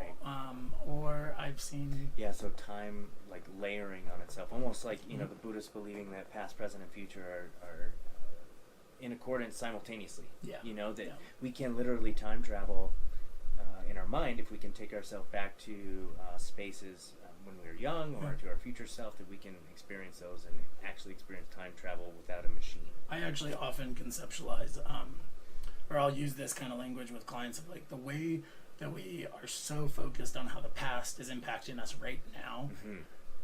There's a future self pulling you towards it. Yeah, we're pathologizing ourselves by just being like, well, I've always been this way, so I'm always going to be, you know, abusive, or I'm always going to be whatever, you know. Well, no, you have a choice in every single moment. But it's about waking up. You have to practice the skill sets. You have to gain the skill sets, which that's something we're totally disconnected from in this culture. Like, there's no rites of passage. There's no education on emotional intelligence or mindfulness or moral reasoning coming up, right? There's none of that stuff. And so we're left kind of trying to figure it out when all that stuff could be taken care of pretty easily, I would think, if we, use some preventative mental health and education. But, I mean, and the primary thing here is that it's all possible and it's all workable. It's just hella fucking painful. And that's the thing that I feel like, see, when I got onto the path and was like, I'm going to be more open, I'm going to do the spiritual thing and the psychology thing and work on my shit and become more open. And the more open I became, the more I was like, oh my God, anything could happen. It's all full of possibilities. But that also was the very same thing of, oh my God, anything could happen. Yeah. And then I had to start dealing with the fear. No, but literally anything. Like, I could blink out of existence in any moment if I realize my capacity to do that, right? Yeah. I mean, and that's where, like, I think that it's all possible. Again, different styles of mental suffering arise out of a desire to not want to hurt, and you can work on any mental health issue you have. You can work on it and learn how to hold it by coming back, by doing these skill sets we're talking about, by coming back to this present moment experience, by being with ourselves and being more choiceful in our process. And being more choiceful in our process there is where that openness I'm talking about, anything could happen. Once we start having that choice, once we come back to this, once we stop doing our habitual styles and patterns of suffering, it hurts. I mean, I often tell people that if you are doing meditation and it's all positive, you're doing it wrong. It's gotta hurt a little. It's gotta hurt a lot. I mean, and what I mean by that is that you are starting to sit with things you've avoided your whole life. You're starting to actually make space for your breath to be exactly as it is. Dude, there's a band that I listen to. I don't know if you listen to heavy metal. Not in a while. There's a band from, I think they're from France. They're called Gojira. I've heard the name, actually. Yeah, there's a song called Esoteric Surgery. And one of my favorite lines is, there's a secret code, and it's the structure of the mind. You have the power to heal yourself. Right? Like, literally breaking that down, if we're able to tap into this tool, and use it and hone it and sharpen it and really, take the time to explore it. All sides, though. Not just the dull side, but the sharp sides, the sides that hurt, That's probably one of the most important things we can do as human beings in this lifetime, in this reality that we're sharing. I mean, no one's going to remember what you said on this planet a million years from now. No one's going to remember the work you did. No one's going to remember all the things that you think you're leaving behind for legacy. No one's going to remember any of that stuff. But what is going to be remembered is, like, the energetic stuff that you put out to others, like what you share with others, what you give to others. That has a ripple effect through time and space. That butterfly effect. I buy you a coffee, and then the next day you buy two people a coffee, right? And that echoes on forever too. But it also happens in a negative way. So if I'm, a dick to you today, you're going to be that way to two people tomorrow, and your wife, and then that's going to echo through time. That's what lasts. That's what persists. That's that karmic movement of consciousness, and that's where the choice comes in. Is where do we choose? Do we choose the high road or the low road in a Western sense? And I want to know from you, because I'm fascinated by this. We were talking about it outside. I want to know if you could break down for me how the Tibetan Buddhists conceptualize differing states of consciousness and maybe the levels of consciousness in Tibetan Buddhism, because this is something that I should know, but I'm ignorant to. Well, and what's cool is, like, we've actually been talking about that this whole time. And so to break it down real quick, and I'm going to try to do this in a very, like, kind of succinct manner. So the way I'm talking about that, the Four Noble Truths are that we suffer, we wish we didn't, we don't have to, and there's a way to do that. So by Noble Truths, these are the four basic things that the Buddha came back and he's like, these are laws of the universe. Yeah. If you want to find nirvana, freedom, this is how to do it. So go through them one more time. Well, so the way I conceptualize it is, we suffer. Life is suffering. We wish we didn't. Yeah. Less suffering sucks. We don't have to. Yeah. And there's a way to do that. There's a way out. And you were referring to this earlier too, and in specifically with addiction, you and I both really learned a new way how not to suffer, right? Our sanity in our addiction drove us to the easiest path, the easy road, but that became toxic. So we had to relearn a new way, and our path is still avoiding suffering, but we just found a new way to do it, something that's way healthier. So 4 Noble Truths. So so we suffer, we wish we didn't. There's a way out of that. So when I say we suffer and we wish we didn't, I'm going back to the thing we've been talking about this whole time. There's pain in this moment we wish we didn't have to feel. So the way the Buddhist map would work for that is we relate to it with those 3 poisons: passion, aggression, ignorance. So passion would be a very addictive kind of energy, right? I want this. I want this. If I have this, and this can be in material. I mean, actually, our materialistic society, the way people are hoarding wealth, that is a form of passion and a way to have to deal with suffering. I worked with somebody one time. This guy was rich on a level I can't begin to comprehend. I mean, oil money, long time USA rich, and when I was working with him, he couldn't identify a painful experience that he had to work with, because every time he felt something bad, he just bought a Wave Runner or went to dinner and got a $100 steak. Now, that didn't change the fact that he was deeply suffering. He just was very out of touch with it. It stunted his emotional growth. Yeah. And then aggression would be, I mentioned this earlier too, the angry person getting big and loud so that they don't have to deal with the powerless and helplessness at the core of their experience. If I get... that might be the energy of I'm going to shoot and kill somebody. This person is scaring me. Or this might be the energy of when a mental health clinician writes a mental health hold because this person's scaring them. Oh, they mentioned that they're having homicidal thoughts or suicidal thoughts. I have to put them on a hold and lock them up. That's an aggressive kind of, this is how I'll deal with that experience. And then ignorance is, I'm just going to check out. That's the dissociative, that maybe that ADHD style. Now, ignorance is bliss. Ignorance is bliss. And that attitude. I actually, those 3 poisons that I'm talking about, the Buddhist 3 poisons that kind of get us away from our experience and actually create more suffering. I, as a crisis therapist, I assess people for suicidality, homicidality, and grave disability, so psychosis. I actually think of those 3 things as the 3 poisons. So suicidality is, suicidality and homicidality are both shame and blame. Blame is the homicidality, I'm going to shoot up a school. Shame, the extreme shame, is I'm the problem, I'm going to kill myself. The world would be better off without me, that kind of thing. And you could say one is more the aggression one and one's more the passion one, but they each represent a facet of that. So the passion might be the deep rage and entitlement and resentment of this world owes me something, that turns into an aggressive shooting a school.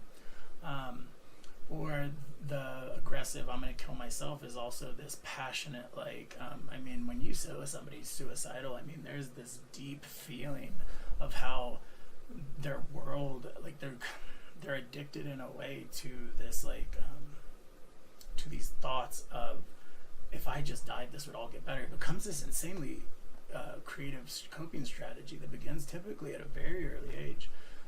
The problem is that people want to act on it. But also then, so those 2 things I think represent facets of passion and aggression, and people could probably tease that out more than I am right now. But then psychosis is an extreme version of ignorance. If you are if this world is so painful that you can't be here, it makes sense to maybe just go away, to let that mind just float. It turns into a very scary kind of thing for people outside because you're not here. But so there must be something wrong with that person, right? Yeah. Because they're not engaging in what society thinks is this collective, shared conceptualization of consciousness, right? And are you familiar with the adverse childhood experiences test, or it's a questionnaire? I've probably seen it. So it's 10 questions that this guy, and I can't remember his name now, Ferretti, I believe it is. Anyways, Folletti, he identified when he was working with people that there are, the more adverse childhood experiences you have, so say you grew up with an abusive parent, or you grew up with an incarcerated person in the home, or somebody abusing drugs in the home, the more of these that you have, your score typically actually correlated to different styles of suffering. So, you start having 4 or 5 of these growing up, you start dealing with maybe addiction. And it compounds exponentially too. It's not just 1 + 1 + 1 = 3. It's 1 + 1 + 1 = 18 because it's it's doubled and doubled and doubled and doubled. And they're starting to identify how the more of these you have, the more likely you are to have mental health issues. But they're starting to they've been correlating this to hearing voices. The higher that number gets, the more likely you are to have what we would call schizophrenia.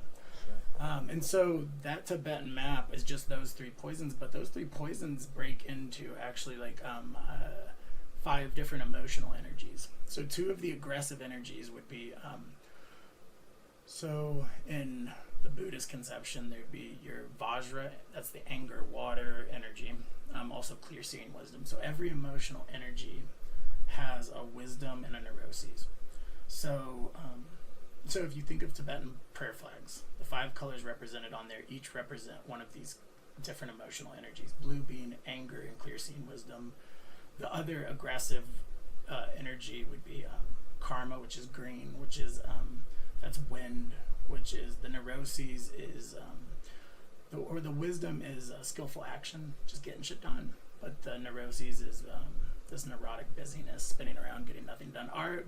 American culture is very action karma oriented. That's kind of the predominant default. Like if you're doing that energy, you're probably getting rewarded in some way. Then the 2 passion emotional energies are red on the Tibetan prayer flags, which is Padma, which is the energy of connection, discriminating awareness, this ability to feel felt tones, this artistic side of us. But the neurotic side is this side that's doing the push-pull, can't tolerate loneliness or aloneness. It's the neurotic clinging, please don't leave me. It can be a codependent energy. Then the other passion energy is yellow on the prayer flags, and it's called Ratna, and Ratna is the gift of equanimity. So the ability to hold things, to create spaces, enriching energy. So this would be the energy that likes to set out a nice space for guests. But then the neurotic version of that is the hungry ghost. That's that addictive, like taking in more. I'm never full. I need more. I need more. Would that also connect with like OCD type tendencies, like it's never quite good enough, or perfectionistic tendencies? And OCD and perfectionism might fit more into that Vajra, water, blue energy that I was talking about, because that might be more anger one, more categorization, but it's a control kind of thing. It's an aggressive way to deal with your experience. Absolutely control. Yeah, and then it might actually the yellow Ratna or earth energy is also like that neuroses could be like an eating disorder. Like I never feel full. I never had the love I got when I was, never got love. And when I do have it, I take it all in, And then the final energy is Buddha, which is white, that white prayer flag, and it represents the ability to, it's space, just to be. But that can also be the ignorant checking out, I'm not here. And so those all spin from those first 3 poisons. And then the center of the wheel. At the center of the wheel, and then move into the 5 kind of ways I'm describing it. And we have all those energies within of us, but we each kind of have like a home base there. So those maps of consciousness, again, are just different styles of relating with our experience, but they're not inherently bad or good. They're just energy that moves within us that can be expressed in a very negative way, typically a very egoic way, or it can be expressed in a very like wholesome wisdom way. I think another improper way that it could be expressed is holding it into. Yeah. Right. That's a form of expression. Is not expressing. Then that might be an aggressive one too, right? Yeah. Aggressive to self, or almost like a denial. Like I'm just gonna ignore it. I'm just gonna ignore it. Yeah.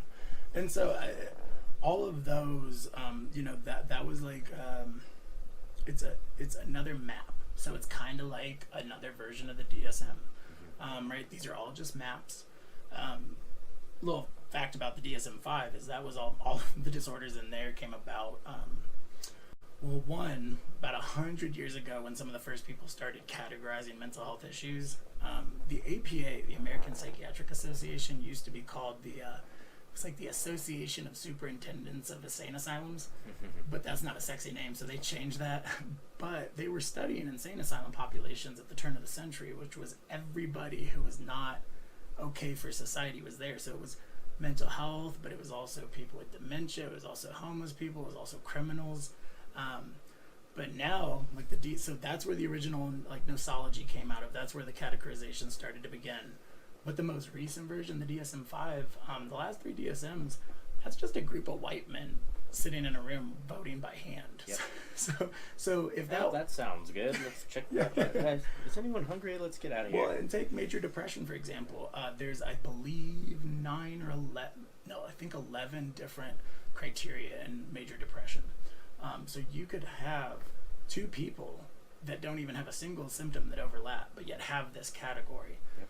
And the reason I bring this up and name the DSM-5 is because that is a map of meaning. That's a map of consciousness, and it's a really shitty one if you ask me, because it's like the worst role-playing guide ever.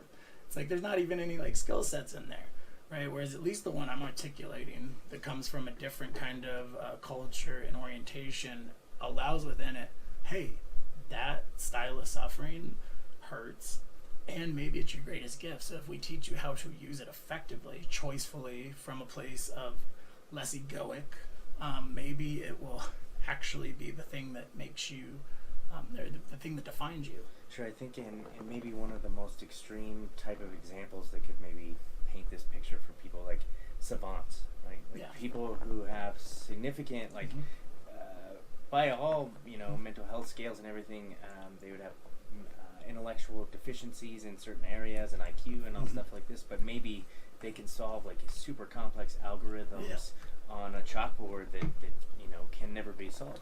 So there's every, like you said with the prayer frags, every neuroses has an equal opposite of positive characteristics too, and the DSM entirely focuses only on the negative. It doesn't. I actually have a book called Character, Virtues, and Strengths. Yeah. Is that positive psychology text? Exactly. Yeah. It actually goes into the opposing forces a little bit, but from the positive psychology perspective, which is within the last, 15, 20 years. Yeah, and so, when we're looking at the DSM, when we're talking about this emotional energies, again, different maps for explaining this consciousness, this experience. One of the ways I've begun to conceptualize it, we started at the beginning of this conversation talking about high and low vibrations, tuning forks. One of the ways that I conceptualize when I work with people is my experience of working with extreme states comes from a very felt sense. Like I said, right brain to right brain.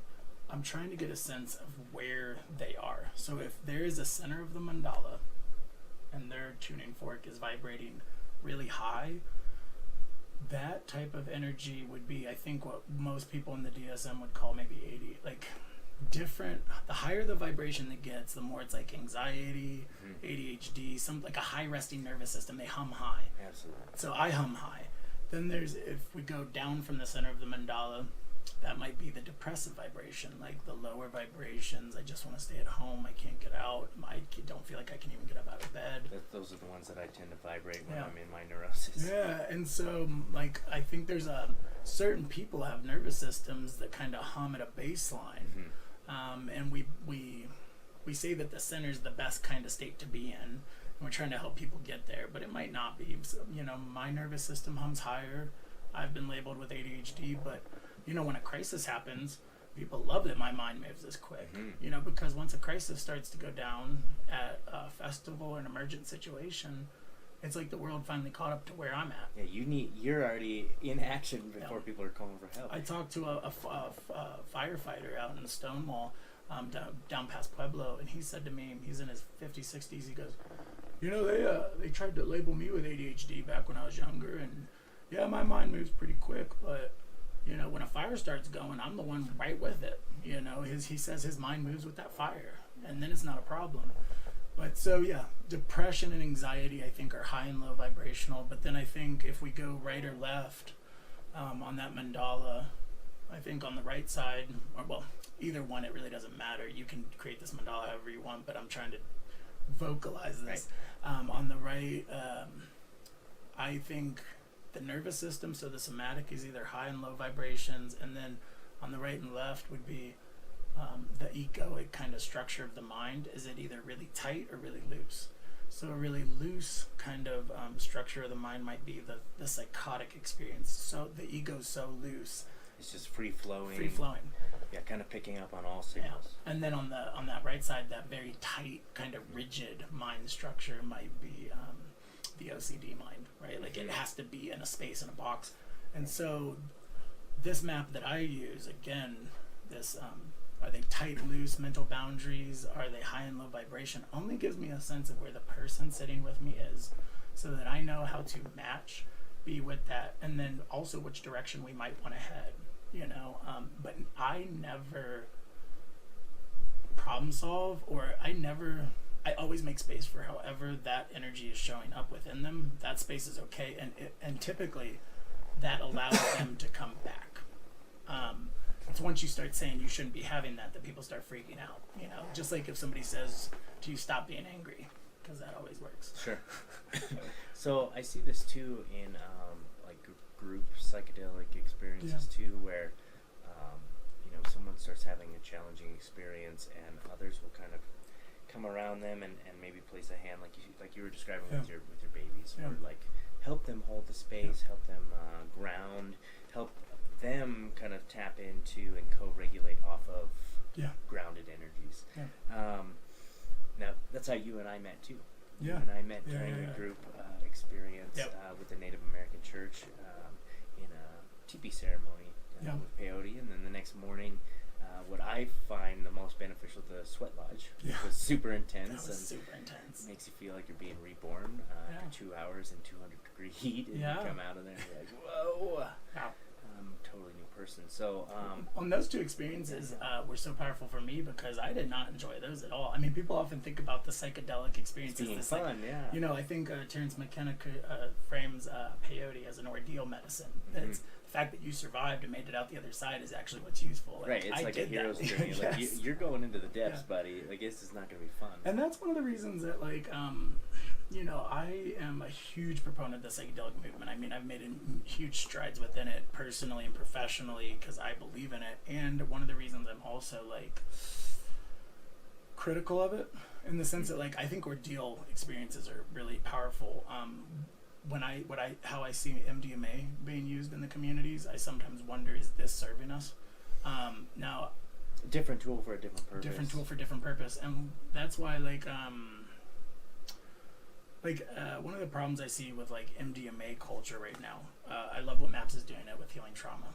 It's enormous, and I think that MDMA for trauma is going to be the breakthrough medicine we need. If you want to heal, if there's exponential modes of suffering going on in this culture, that is an exponential mode of healing. What I really am always, and drugs are drugs, the way I conceptualize it, just like pharmaceuticals have a place, psychedelics have a place, and one of the things people have to be careful with MDMA is that in the MDMA experience, it's all sunshine and rainbows. And a Tibetan way of framing that is that's a different style of suffering. If you're constantly going to that place, or you think that that's the only way, that's called God realm. It's still just escapism. Yeah. It's and that's another part of that Tibetan wheel of life is, you know, on one of the outer circles there are all the realms, the right? realms, Yeah, all the realms that we all live in many of our thousands of lifetimes. You know, there's the hell realms, the God realms, the demigod realms, the animal realms, the hungry ghost, the human realm. I think I'm missing one. Those are all the good ones. Yeah, but I'm glad you remembered them. I don't know if I would have. But they're, well, I remember them because it's a mindset that I'm trying to engage every day in my human consciousness. Is like, we don't have to die to go experience all those realms. You know, when I do die, I might go to one of those realms. But more importantly, I think we can create our experience in any one of those realms in any given moment. So, like, I might wake up this morning and I might find myself in a hungry ghost realm where I'm just like craving all day long, or I may create for myself a hell realm where I, you know, feel like depressed all day long. But on the same token, on the other side of the coin, I can wake up and create heaven here on earth. And tap into those different levels of consciousness. Is that also part of Tibetan theology around consciousness? Is that you may go to one of these realms afterwards, or you will experience them all, but also that you can create that here on earth too. So and this is where Buddhism, especially Tibetan Buddhism, is very, like, somebody might look at it in the esoteric teachings and be like, man, this is some real spiritual woo-woo. And the way you're conceptualizing it right now, this is the complexity of a Buddhist outlook, is that for me, I have no assurance of what happened in my past or what will happen in my future. I only know this present moment. So the things that we're talking about when we talk about karma and rebirth and hell realms and working with our demons and all this, you'll see these Tibetan teachings. And again, they're talking to these gods or in these hell realms, but actually these are just conceptualization for what happens in this present moment experience. In your internal space. That we can be we can find nirvana right now. Yeah. Or we can go into a hell realm, just like you said. We can go into any of those realms because an energy will arise within us that we can use one of those three wisdoms to avoid and create a hell realm, or we can exercise our choice when that energy arises and choose a different way. So, we're talking about this movement of karma and evolution in the mind. We have these prefrontal cortex because we are the universe becoming aware of itself, which means we are doing the work of generations. People have been, this is why mental health issues are so hard to differentiate, where they passed on in a nature-nurture. The reason we say both is because we have no clue. They get passed on because all these patterns, all these karmic patterns passed on to you in this present moment. You inherited all that, all your choices in the past come into right now. And when that energy arises, the winds of karma can pick it up, and the work of generations can happen where it keeps going the way it always has. Or you can engage a conscious process of evolution right now, where you choose, actually, I'm going to head a different way with this.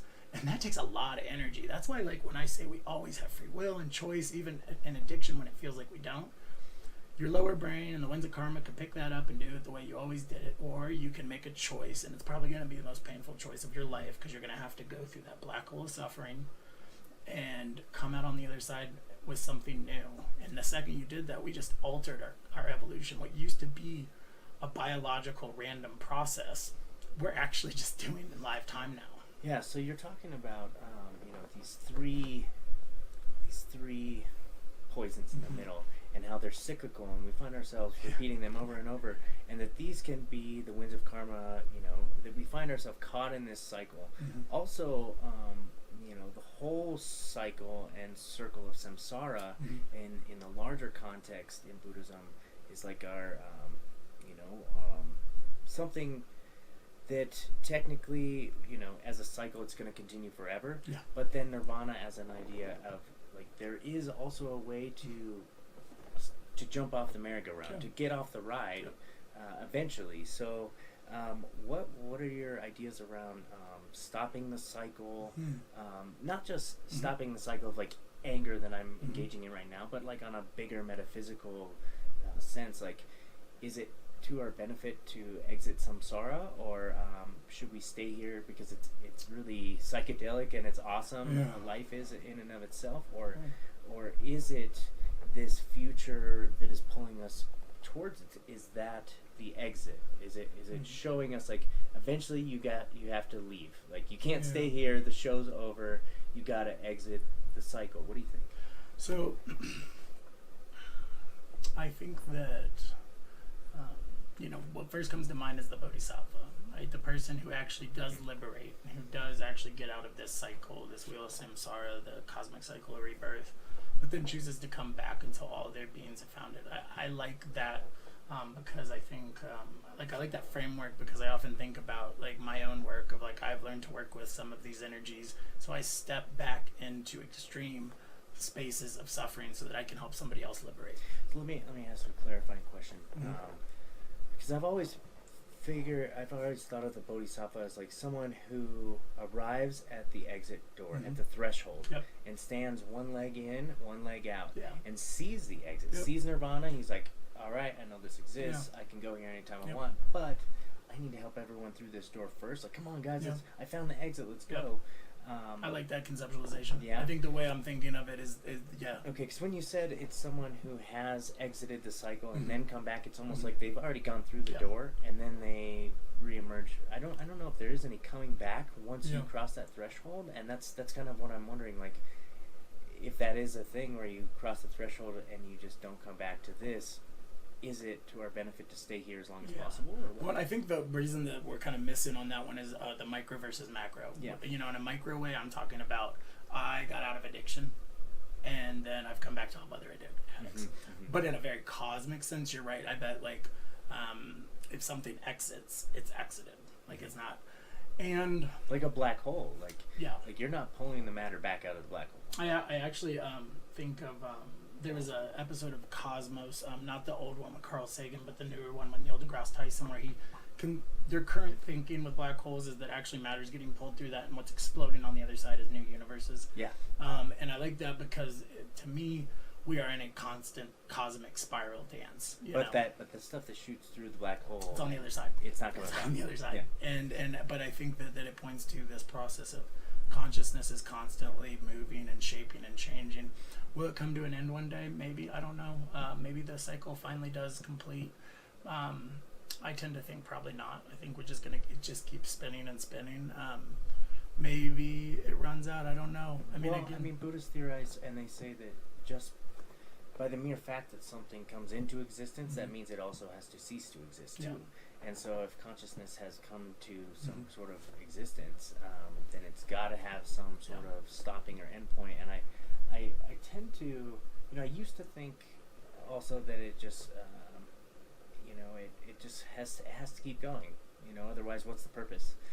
But a couple of my visionary states have kind of shown me that no, like, consciousness is here experiencing itself in as many infinite ways as it possibly can to learn as much about itself as it can. But once that task is done, and eventually that infinitude of experience will conclude, then it'll be like, okay, check that off my bucket list. Yeah. On to the next thing. Let's, blip out of existence again. Yeah. Well, so I'm going to bring this all the way back to what we talked about at the beginning. Remember when I said there were two ways I wanted to take that point? One was towards technology. Yeah. So this cosmic cycle, this consciousness that's been moving through time, I actually believe what we're witnessing right now, if we move, Alan Watts said that the Big Bang occurred and we are the continued sparks that fly off of that.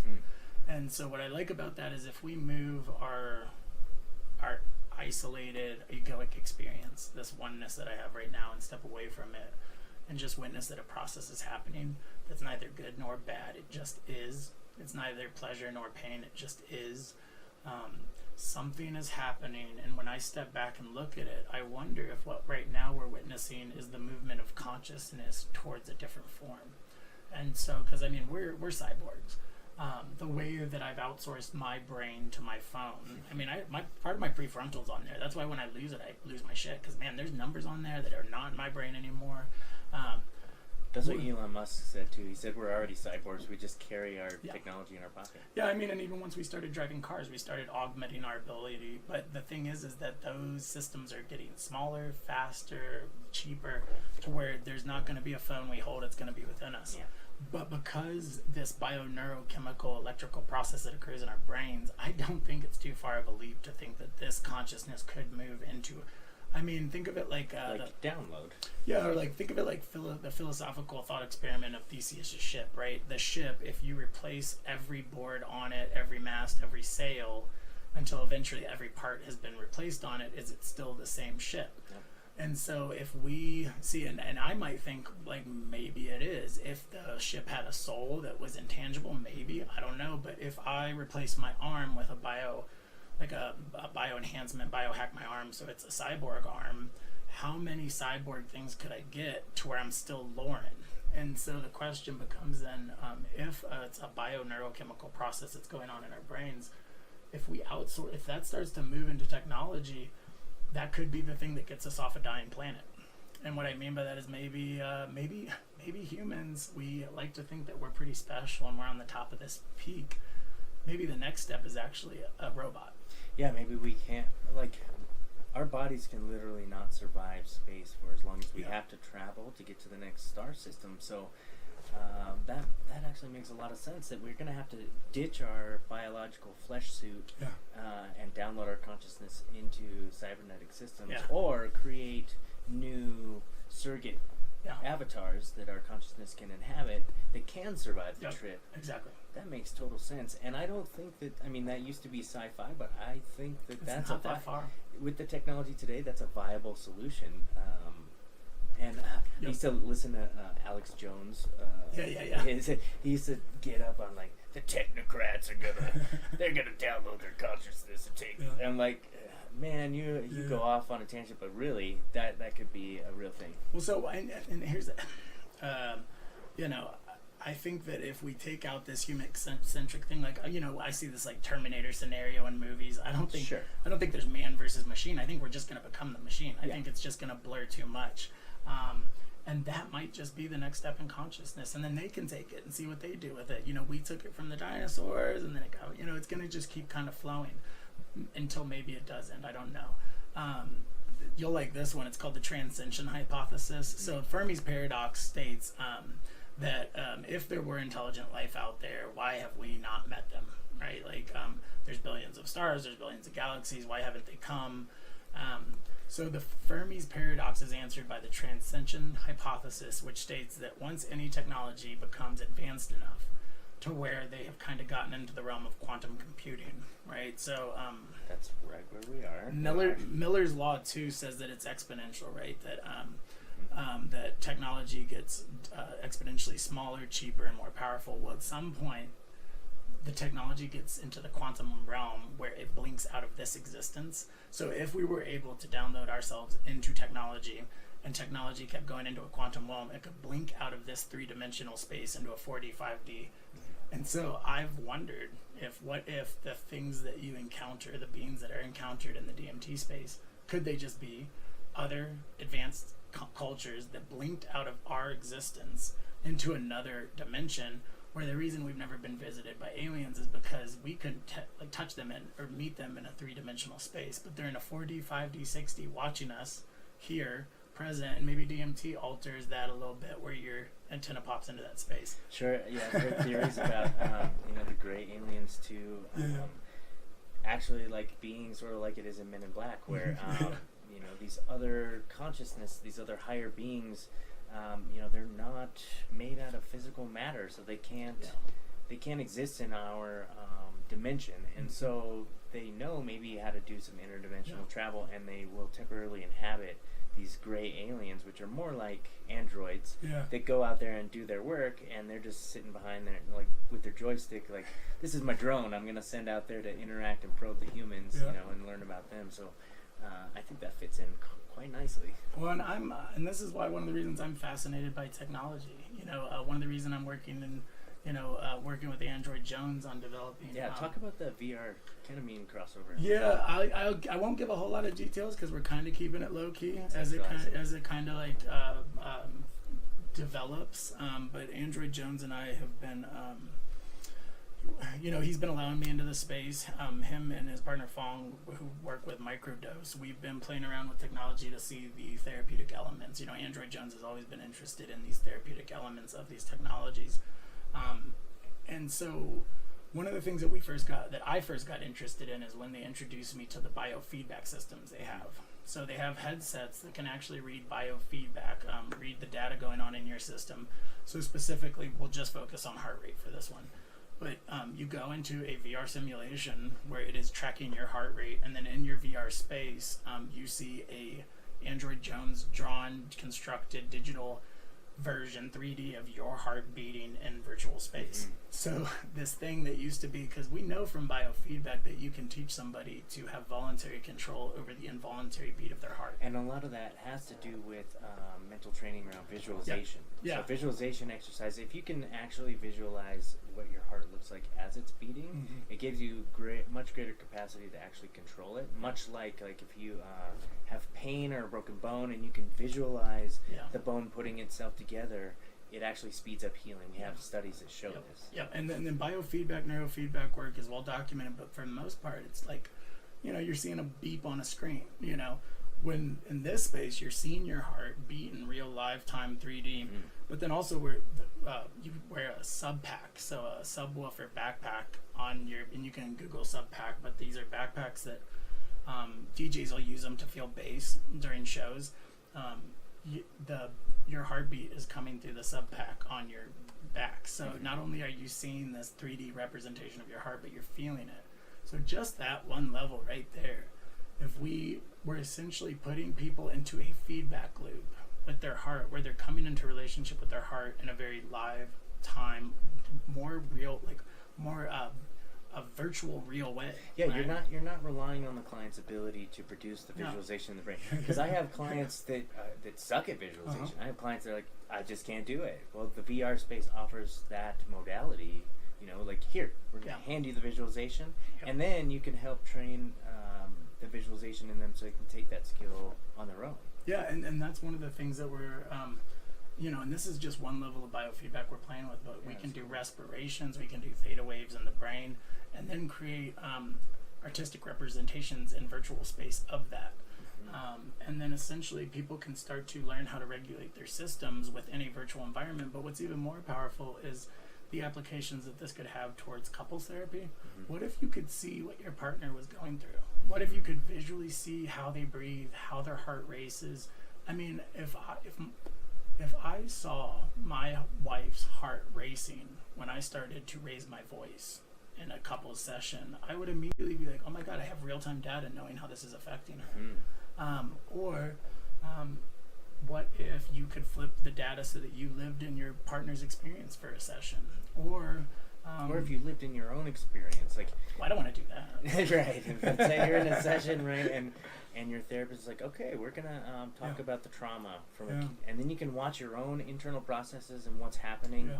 Whereas, before you might have been tuning that out or ignoring that or denying it, but now you can see on the screen, like, oh man, I really am heavily affected by the memory of this or whatever. Well, and this is why too, like, we're even working with simulations where what if when your thinking mind is going on, there were clouds in the sky, and when you stop thinking, it actually opens up. Yeah. What if a counselor could put on a headset and see their patient's data? I mean, it takes years for counselors to develop skill sets where they can track these micro things and micro expressions and micro movements in a client's experience to get a nice sense of where they are. What if you could just see it? I mean, we could get counselors straight out of school having a skill set that it might take 20 years to develop. Yeah, totally. I mean, I want to put myself out of business. I want to put every psychiatrist and every therapist out of business. I want to help somebody see that they have the skill sets to do this. That's why I call my private practice open source counseling, is because it's all open source. There is some skill sets and tools we've been talking about even in this, and it's a process. You offer this to somebody, you give it to them and say, run the process, see what happens. I don't know what health looks like for you. You can discover it for yourself. You don't need me. So one of the reasons I'm interested in these technologies is I want to be very subversive and repurpose. Oh, you got your phone in your screen? Great. Let's use that. What if we could, what if an Amazon drone dropped off a headset at a person's house who is depressed, couldn't leave to meet with a therapist, and now they can pop on a headset in a virtual space. We can see each other's data. I can talk to them in that space.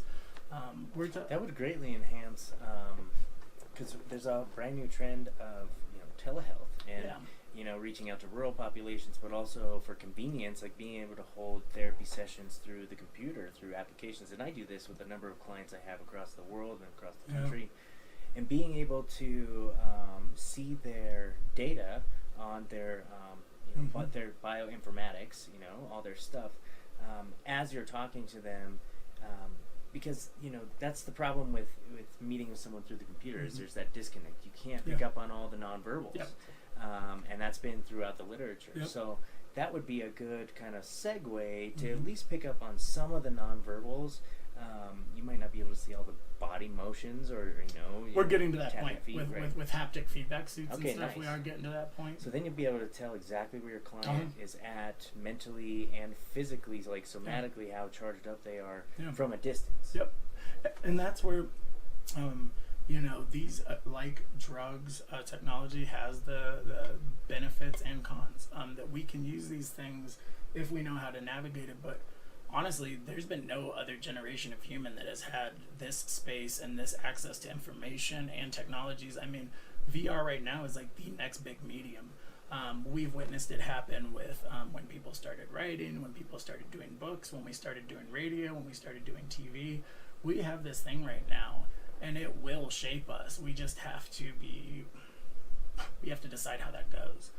Because there are people who definitely don't want this to be used for healing. I mean, the dark interfaces and dark patterns that are involved in just websites that encourage you to do what it wants, to encourage you to keep clicking. I mean, or any kind of advertisement. Like, yeah, it encourages you to come buy their product, or else you're not good enough. Mm-hmm. You know, it tries to alter your story about yourself so that you have to go buy whatever it is they're selling. yeah, and so you know, Religion too does that. I mean, and it's everywhere because they, again, it all relates back to we do not want to be in this experience, and people have figured out ways to gain that. Yeah. And so, you know, we have a chance right now because we're moving fast and we're moving quickly to, again, consciously evolve this process. We do not have to be victim to the patterns of the past, but it takes a lot of effort and a lot of energy. One of the reasons that we moved into this space with technology, again, is so that we can frame this conversation, so that we can direct this in maybe a more directive, more sped up process. But again, we're not the ones guiding it, allowing your heart to be the teacher. Mm-hmm. You know, and one of the reasons that we became interested in introducing psychedelics to these space is it's really easy to trick the mind in a virtual simulation. It's not that hard. There's lots of studies showing that people won't even walk off of a virtual plank. Mm-hmm. They hesitate, even though they know they're in a virtual space. But yeah, humans have reality testing software built into their brains that are kind of tracking to see, is this real? So I believe it was a paper published by Robin Carhart Harris, where they theorized what would happen if we introduce psychedelics in VR is that the reality testing software goes down a little bit. And what if, like ketamine, dissolves the default network? What if we shut the default network off so that the thing that you were reassociating with was your heartbeat? I mean, that's some powerful stuff right there. But it's radical, it's new, it's going to be met with resistance, and you know, it's one of those things that it's happening. I mean, me having this idea, there's ripples in consciousness. I mean, other people are having it somewhere else too. Oh yeah. You know. Oh yeah. So I want to kind of segue to one last little bit that I want to talk to you about, and it's going to move us away from like the technical, clinical stuff we've been talking about. We went really deep into a lot of really good concepts, and I think the listeners are really going to enjoy that. But I want to know about your personal experience of consciousness, especially now that you are a father of twins who just had 1 year birthday, and I mean, before the show you were saying, you know, that once the very first time you heard that she was pregnant was a paradigm shift for you, and then again the moment that you heard that it was going to be twins, another paradigm shift, right? Yeah. I'm sure there have been countless paradigm shifts, you know, when they were born, the first time you held them, the first time, you know, they opened their eyes and looked at you. All these different moments have been highlights or spikes in your experience of consciousness. Yeah. I was hoping you could speak to that a little bit, because I don't have that experience, and that's something that I can't wait for. I look forward to, and I want to know how it's been, how it has changed, how you've looked at what all this means. Yeah, it's I have wanted to be a father since I was very young. Like, I remember having thoughts of wanting to be a dad when I was little. So like 7. So this has been with me. But my whole life, I have been becoming a man. The day my wife told me she was pregnant was the day I became a man. And the day that all of this stuff that we're talking about, right? Because we are talking about some really heady, out there, I mean, psychology. I remember when I first got into it, I wondered why we had all these thoughts and these ideas, but nobody was doing it. Like, I was like, wait, we know this stuff, but the rubber wasn't meeting the road. People weren't walking the walk. And for me, the day I found out about my children was the day all this stuff that, I'd been doing in my own life and thinking about suddenly became very real. You know, sitting in that room with my hand on my daughters, either one of them when they were crying, it became real. It was like, oh my God, this is it. Whereas it wasn't somehow real before? Like a different layer, a different quality of realness? A new depth, because a new depth of experience, because parenting is the most difficult thing I've ever done in my life, and there's nothing else I'd rather be doing. Mm-hmm.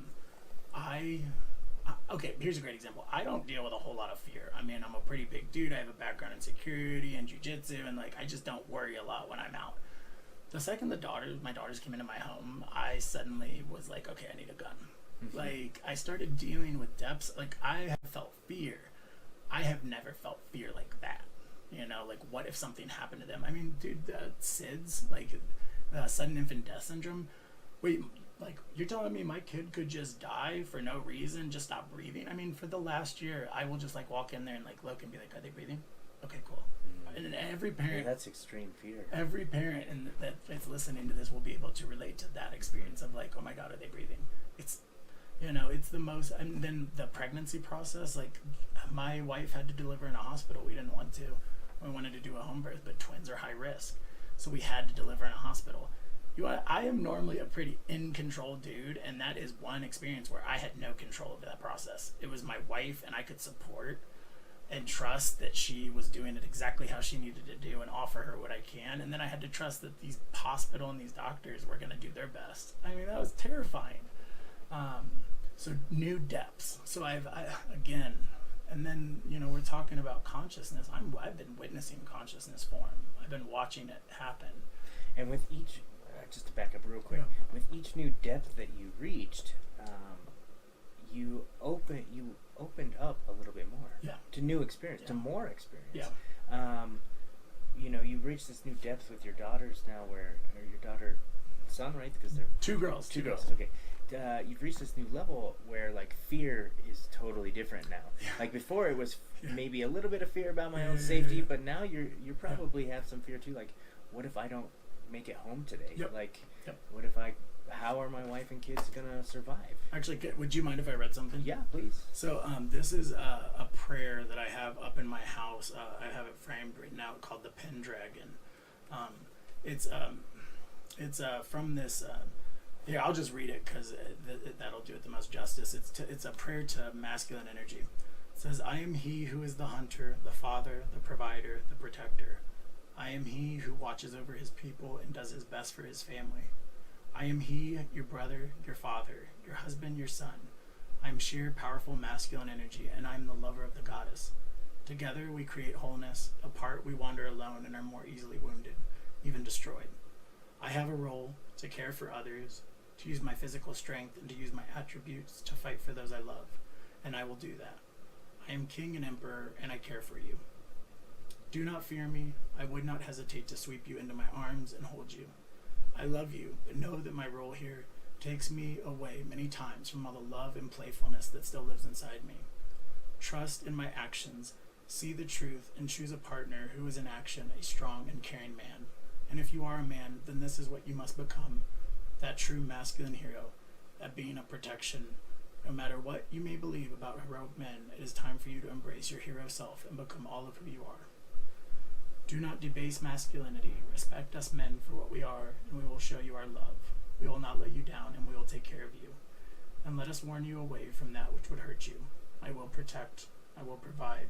I will build a home, and I will bring forth food to the table. I will build this home with my hands, and you will see the evidence of my efforts. And I will love you. That is my job, and I will never let you down." That was beautiful. Yeah. I have that in my journal and on my wall because it is the most clear articulation of the process. Now, I don't believe in gender roles in the standard. Like, I don't think when I talk about masculine and feminine energy, those energies are present within us. Within all of us. Within all of us. Within all of us. And so that applies to everybody, but for me it really hits because my wife, when she had these two beautiful girls, the situation we were in, I started working an overnight job, you know, to provide more money for the house because my wife, I mean, two kids, we can't afford daycare. Somebody's got to stay home, and just me not breastfeeding and her wanting to breastfeed was just right there was, I'm going to work. Mm-hmm. And that, when I say like new depths of, like a seriousness to my purpose happened, when that line where it says all the play, like love, playfulness that lived inside me, shit got serious. I mean, there needs to be food on the table for myself and my family right now. These two beings are dependent on me. And so the fear that I feel and allow myself to feel the depth of that I haven't had to feel before for myself in the past. Like, yeah, if I wanted to stay out getting drunk and smoking cigarettes, oh, I can harm my body, whatever. But if I do that right now, it's not just me that suffers, you know. Same for my wife, you know, the playfulness that lived inside her, you know, when she was pregnant with these girls and during her breastfeeding, that changed what she chose to put into her body. Before, a decision she might have made just for her now affects them. So yeah, again, new levels of care and fear and love and connection. Like you're like, my decisions don't only influence my path. Yeah. It influences others. And then you probably start to realize that your impact on other people, not just your kids, but other family, other friends, strangers, everyone you come into contact with has so much greater significance than we give it in every given moment. I used to, I still do, I call my relationship with my wife my laboratory for love. I get to practice skill sets in there with her, somebody I really, really love. And I say that because she has my greatest disturbance. Like, it's like, oh, I care so much about you, you know, but I'm willing to stay in it and try those really so I'm willing to, in those moments, not go with my reactive pattern and try something new that I would never do with anybody out on the street. Fuck them. But her, I try it out, and then I bring it. But like skill sets I've worked with her, with my children. I mean, the way I energetically hold my children, that comes into my space with clients, you know, because I do think in some ways that therapy is the process of reparenting. And what I mean by that is that we're sitting in a space with somebody, allowing them to feel something that maybe nobody else allowed them to feel, creating a space for them to do that. It's okay for them to feel it, and giving them skill sets on like, this is how you hold it. You know, that saying, you can't love anybody until you love yourself, I think is bullshit. If nobody's showing you how to do it, how are you going to know how? And so the reparenting within the therapeutic setting, you're saying we're literally, as professionals, helping to reparent, recondition response patterns in our clients, but ultimately we are, if we're good therapists and ethical, trying to work ourselves out of a job. So that we're trying to teach our client how to parent yourself. Yep, exactly. We are adults. We can parent ourselves, right? But most people don't know how to parent themselves, and that's what we're trying to teach people. It's like, hey, let's teach you an adult, healthy way to still, you know, escape the pain that you're trying to escape, or learn how to give you the skills to like go towards it. Ideally, we're providing them the space of secure attachment. Absolutely. And then that they learn how to so this is why I've never been a big fan of like the AA model of like quit something and never touch it again, because a lot of people end up relating to it in a way of like, okay, I'm never touching alcohol again. And what you did learn how to do was how self-control and quit something. What I'm interested in is actually like how, like the way my process was of learning how to be in a relationship where I could have a drink or not have a drink. What if we teach people the skills on how to be in relationship, and addiction's one way of conceptualizing it, but if you teach them the skills on how to relate with one thing, it extends to everything. If you learn how to relate with your therapist and you learn how to relate with your past, then you learn how to relate with your present, to your now, to yourself, right? Like if I'm sitting with somebody saying, hey, like nothing's wrong with you because you're an addict, like yeah, you got hard work to do, but you're okay. I now have shown them how to have that voice for themselves, so that later when they're alone in their darkest moment and that habitual pattern, that voice comes in of like, oh, here you are again, you're a monster, yep, this is who you always were. A new voice can come in and go, no, actually, like, this makes sense, you know? Yeah, I like how you talk about, it's, you know, talk about the relationship between the self and the substance. Yeah. But, like for me, you know, some girlfriends, you can break up with them and still be friends with them, you know, and still like hang out and be chill. Yeah. But some girlfriends, like, you never want to see them again. Exactly. Like if they're around you, you can't do it. Yep. And that's how it is with me and alcohol. Absolutely. Like that girl. That's why I don't touch cigarettes. Oh yeah, I buried that one 6 feet under. Yep. So. No, and I think that's also too where it's like layers and levels too, right? Yeah, like totally. Quitting isn't just one thing; it's a process of watching all the ways. For the rest of your life. Yeah, and the thing that's, you know, when you were saying like with my children, I learned new depths of something, new levels of experience. The thing that sucks about like extending your window of tolerance, or like because I call like the work I do nervous system weight training. You know, I keep learning how to hold greater and greater levels of distress and extreme states, but